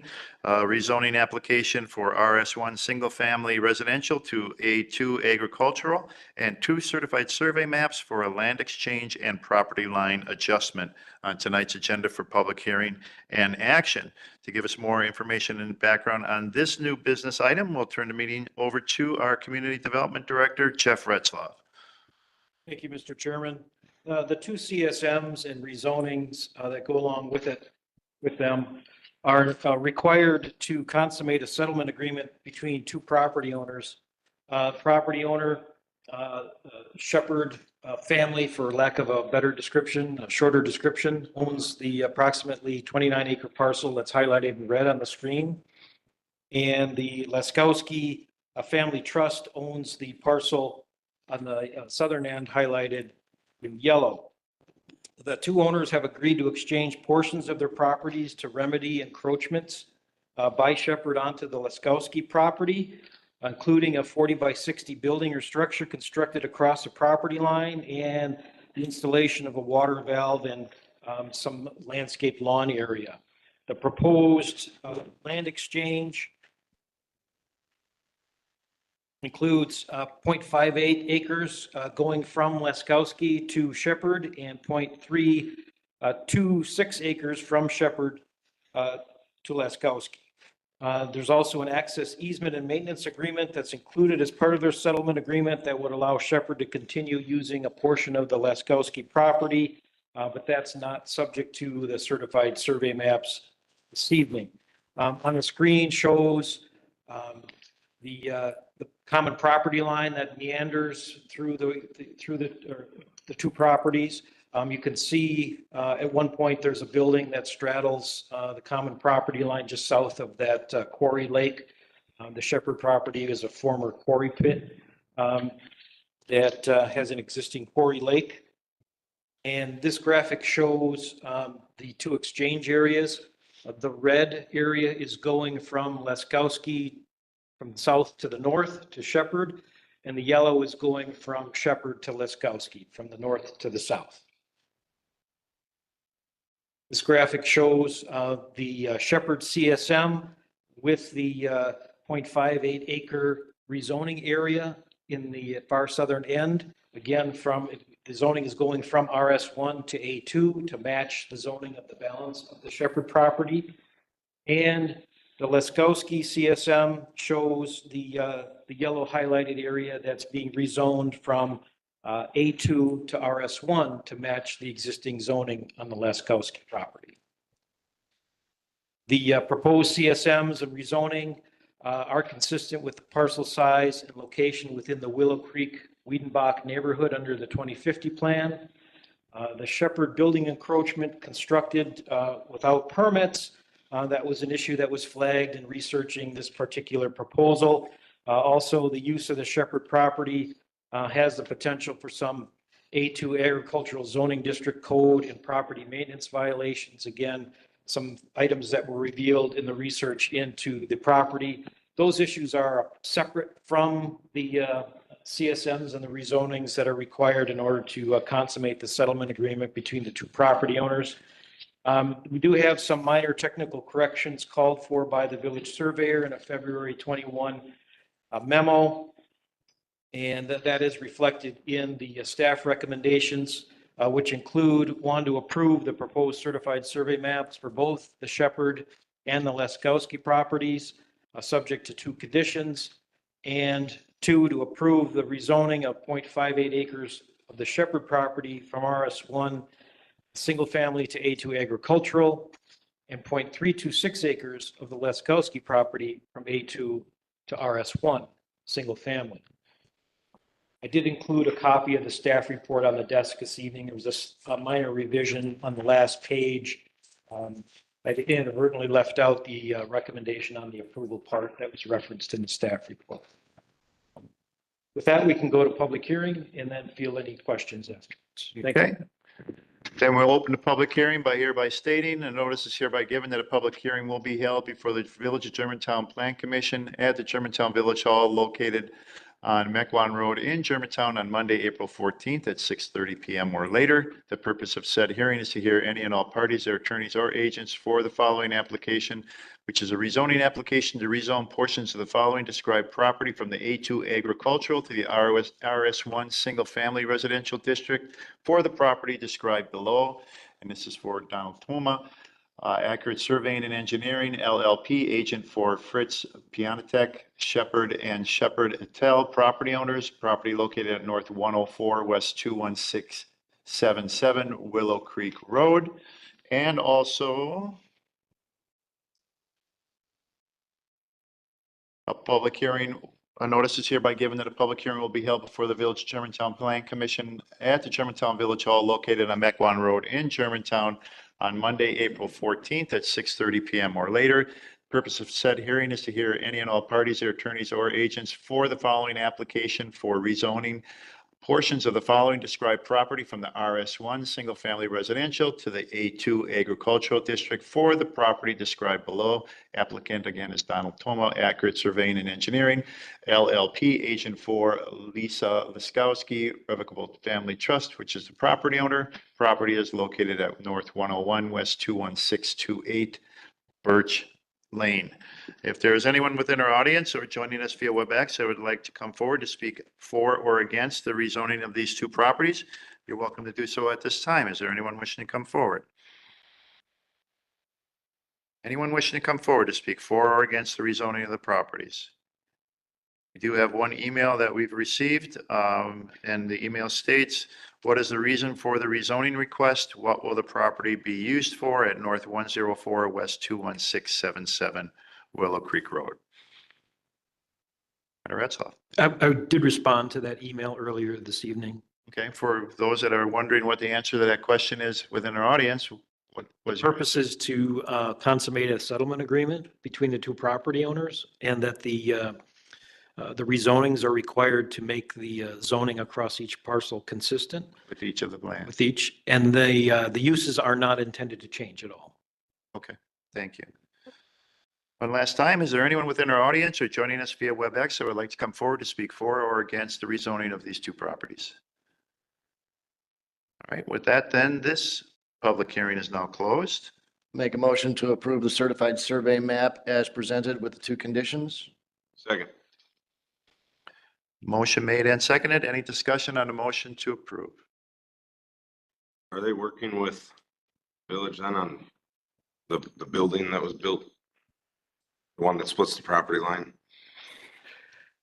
Yes. Staff has reached out to the property owner, pointing out that the building was clearly installed without a building permit. Obviously, the land exchange sort of clears up the fact that it's an encroachment on another property, but it doesn't resolve the issue with the lack of a building permit from the village. And so the staff will follow up with the property owner after this process is complete. Thank you.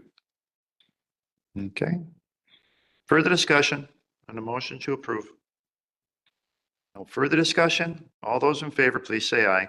Aye. Aye. Aye. Opposed? None opposed? Motion carries. Next item under new business. No. Oh, it's got part two. Oh, we forget the CSM. Okay, go ahead. Sorry. I'll make a motion to approve the rezoning as proposed. Second. Motion made and seconded. Any discussion on the motion to approve the rezoning of the second property mentioned? Are you going to go for a third on the CSM? I don't have. No, I think you covered the CSMs with the first motion and the Yeah. rezonings on the second. Okay, CFM is one and got it. Further discussion? No further discussion? All those in favor, please say aye. Aye. Opposed?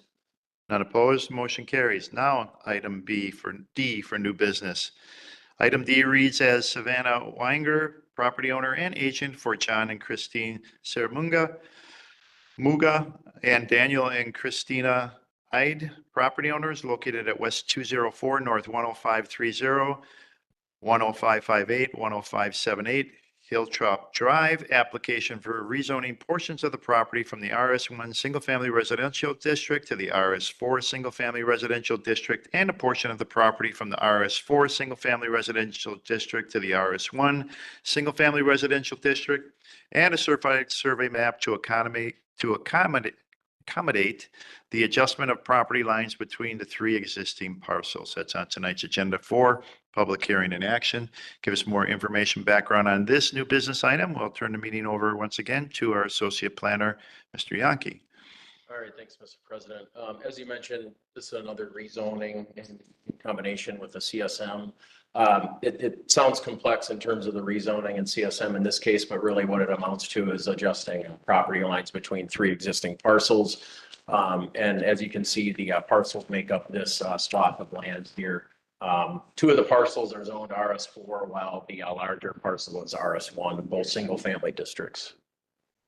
Here's the existing lot lines, just to bold the odd configuration, especially between lot 1 and lot 2 of the proposed CSM.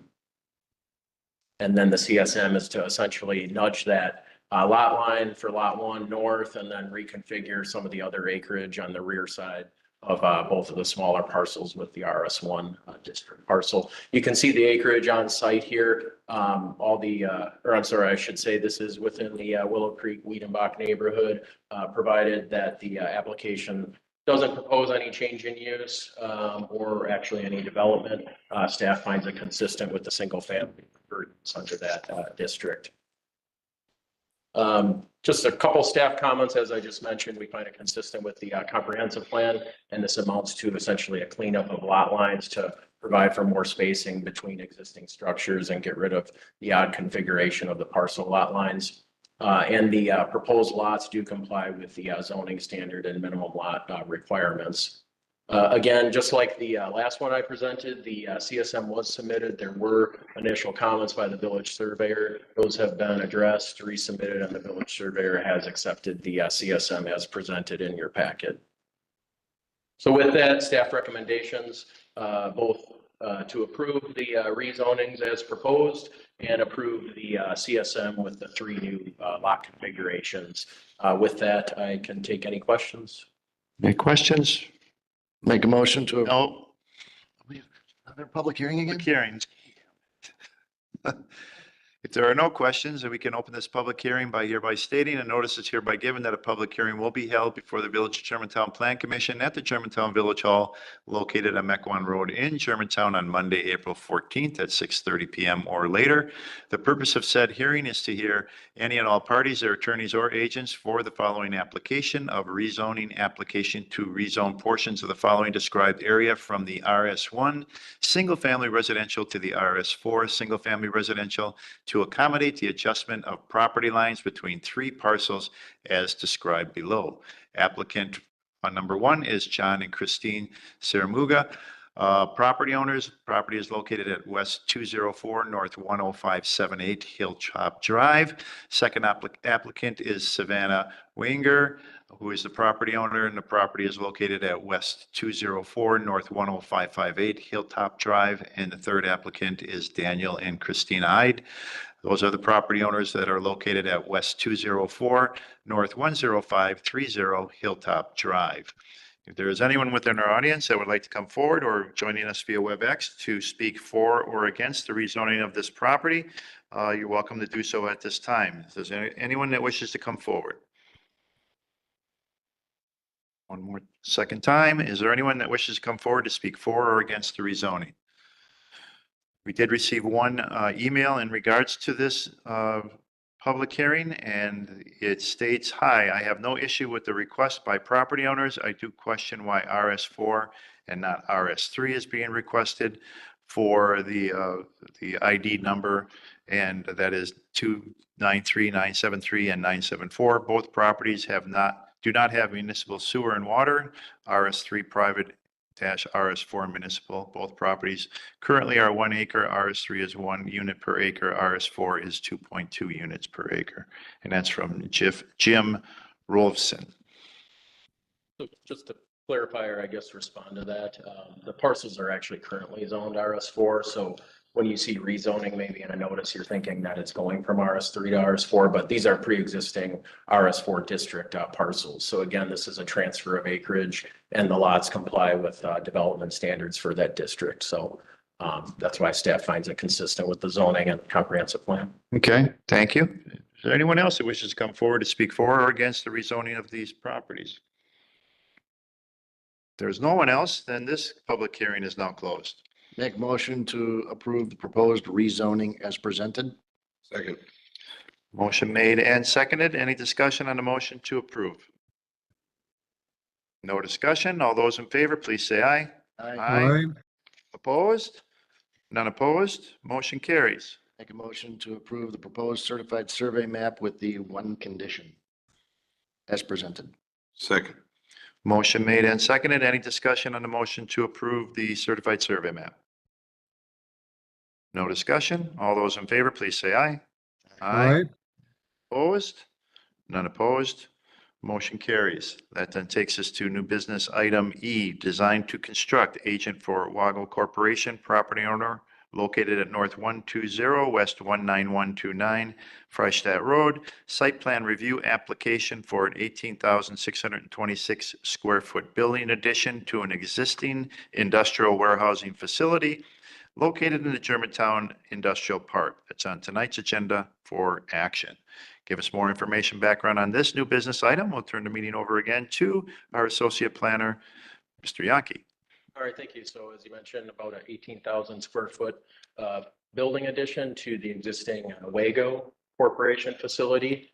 Probably pretty familiar with it. Here it is on site. It's owned M1 Limited Industrial with the existing conditions shown. Just a quick background, Wago North American headquarters actually located in Germantown, and they are a manufacturer of electronic and automation control products. The site is 12.02 acres, and the existing facility is just shy of 100,000 square feet. And it's existing as a manufacturing and warehousing facility with offices. And it also has off-street parking areas around the building with driveway access off Freistadt and Bunsen Drive. So just to highlight a couple of the summary items, this is the building addition to match the existing structure, as you'll see on the renderings here in a second. It does come with a new trash enclosure relocation along Bunsen Drive. other landscape replacement plantings along with screening the dumpster enclosure. And no change in driveway access is proposed with this project. And then staff does find the off-street parking at 213 spaces to be adequate, although a little bit under, as I noted in the staff report, the recommended allotment for warehousing in the village guidelines. The reason why I say that is because the village, while it has a guideline for parking space for every 500 square foot of manufacturing warehousing use, at the same time, it has an exception in the ordinance that it actually doesn't cover essentially warehousing square footage. So therefore, we find that the 213 spaces is adequate to meet the minimum parking requirements. Site plan here, a little hard to see, but the new building, as you can see there, 18,000 square feet with about 10,000 square foot impervious area proposed.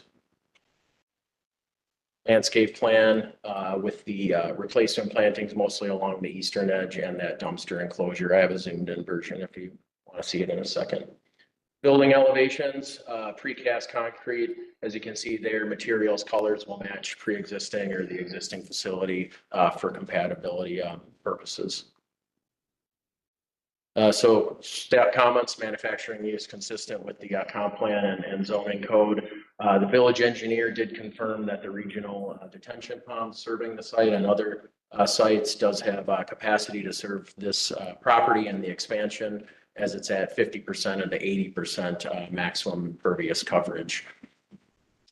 And there is a shutdown of a water hydrant that will need to be coordinated with the water utility and final acceptance of the landscape improvements from the village forester. But with that, those comments are covered in the 8 conditions, but the staff recommendation is to approve the site plan addition or building addition as is. And I see Mark with Design to Construct was nice enough to wait around in case there's any questions for me or him.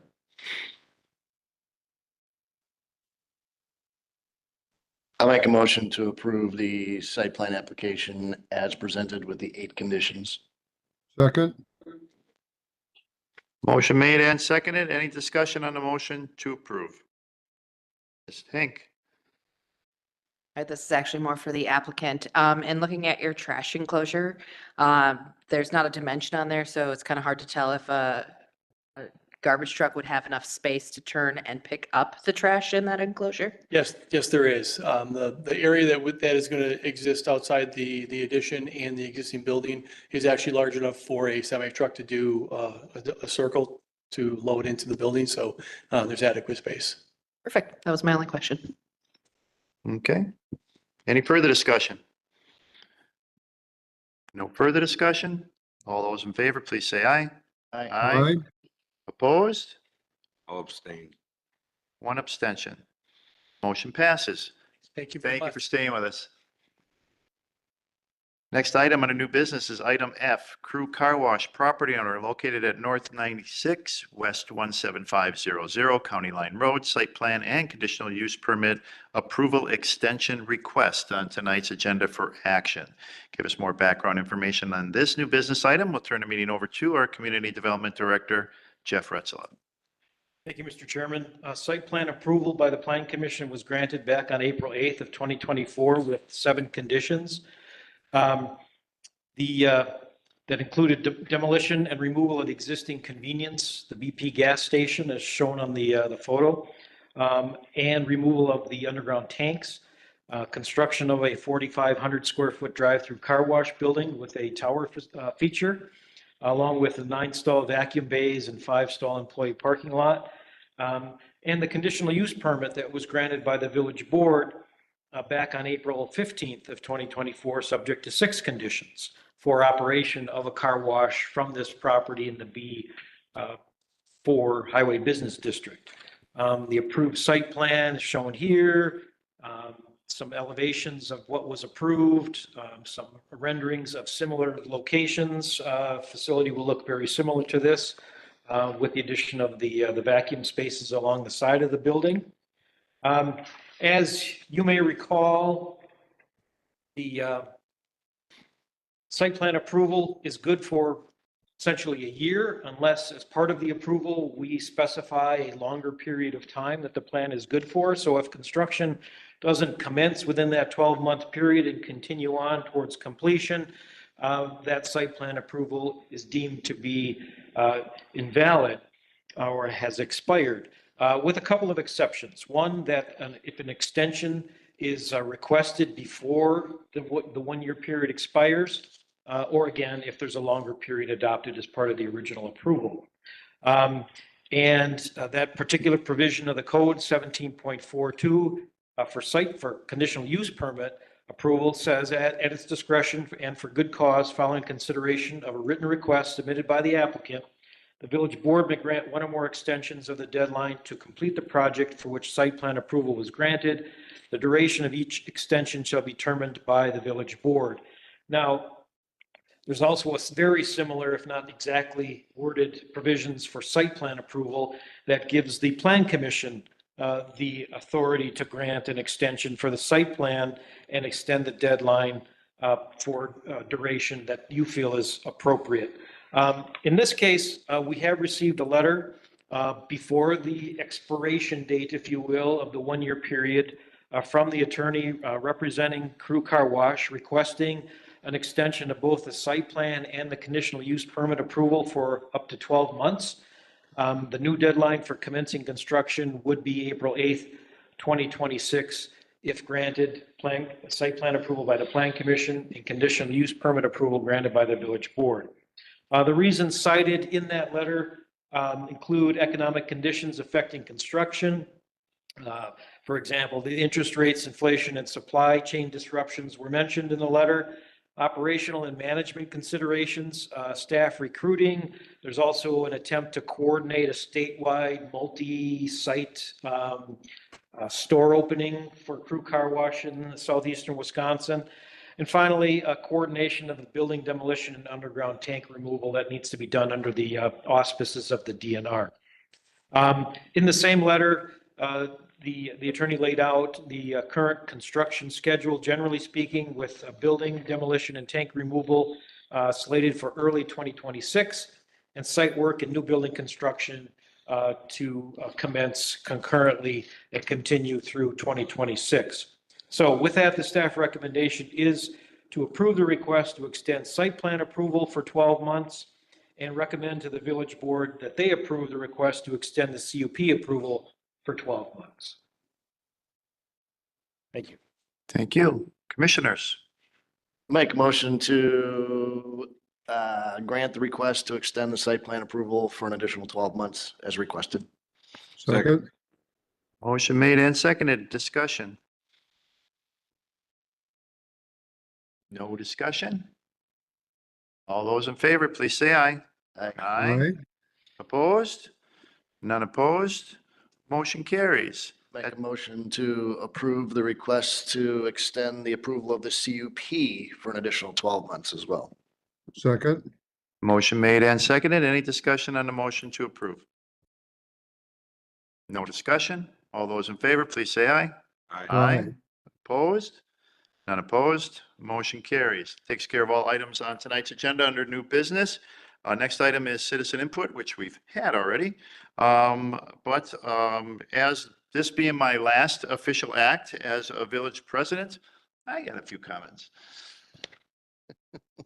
Now, we heard a couple things tonight in regards to public input in regards to the village center and the change in election. And I can agree with some of that, but it would have been as not truly being a politician, even though I've been in this seat for 17 years.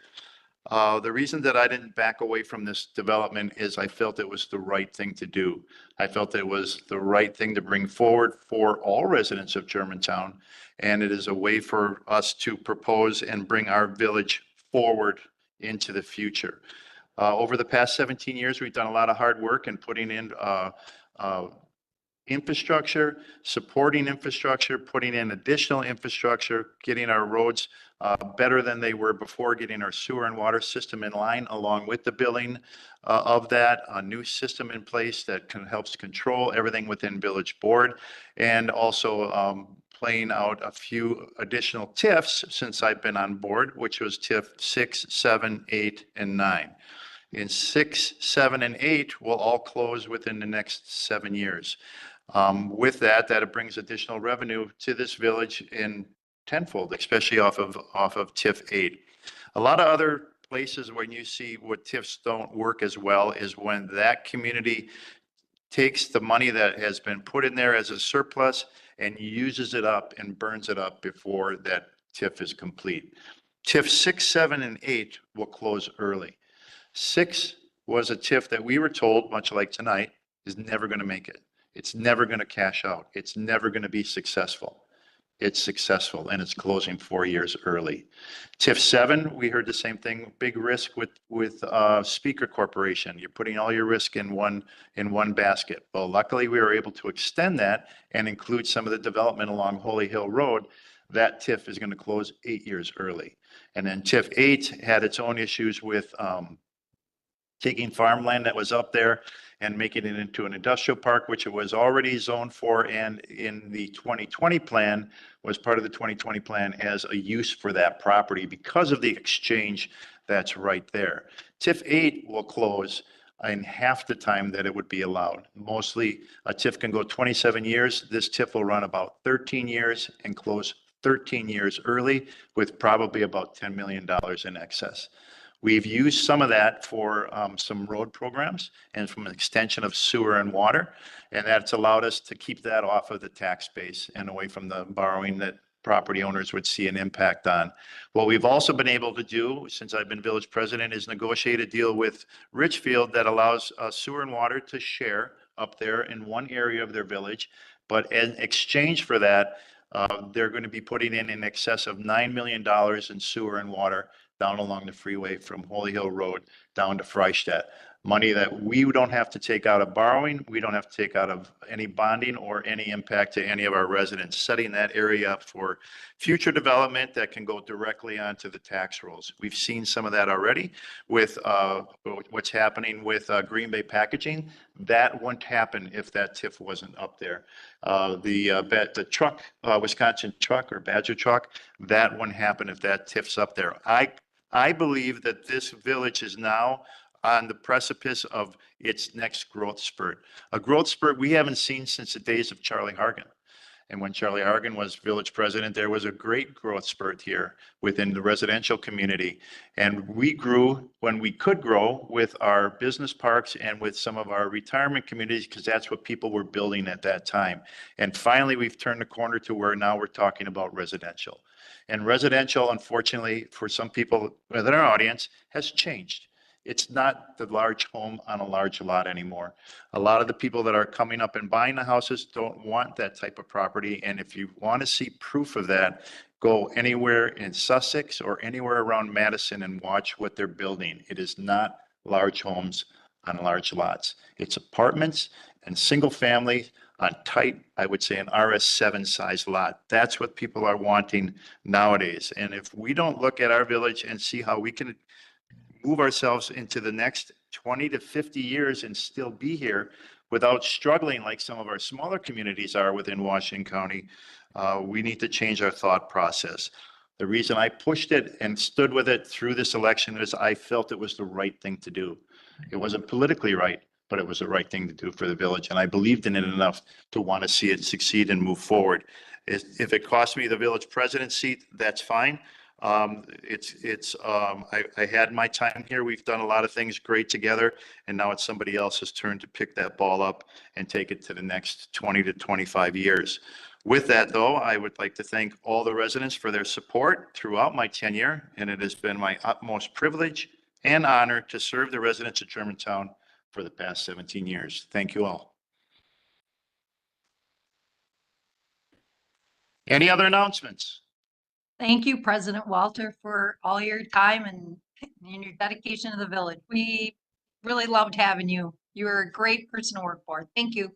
Thank you. Thank you for that comment. All right, with that then, if there's no other announcements, we can be adjourned. Thank you all for coming tonight. And thank you all for watching. Have a good night. Good night. It's nice to see you, Charlie. Thank you very much. Coming from you, that means a lot.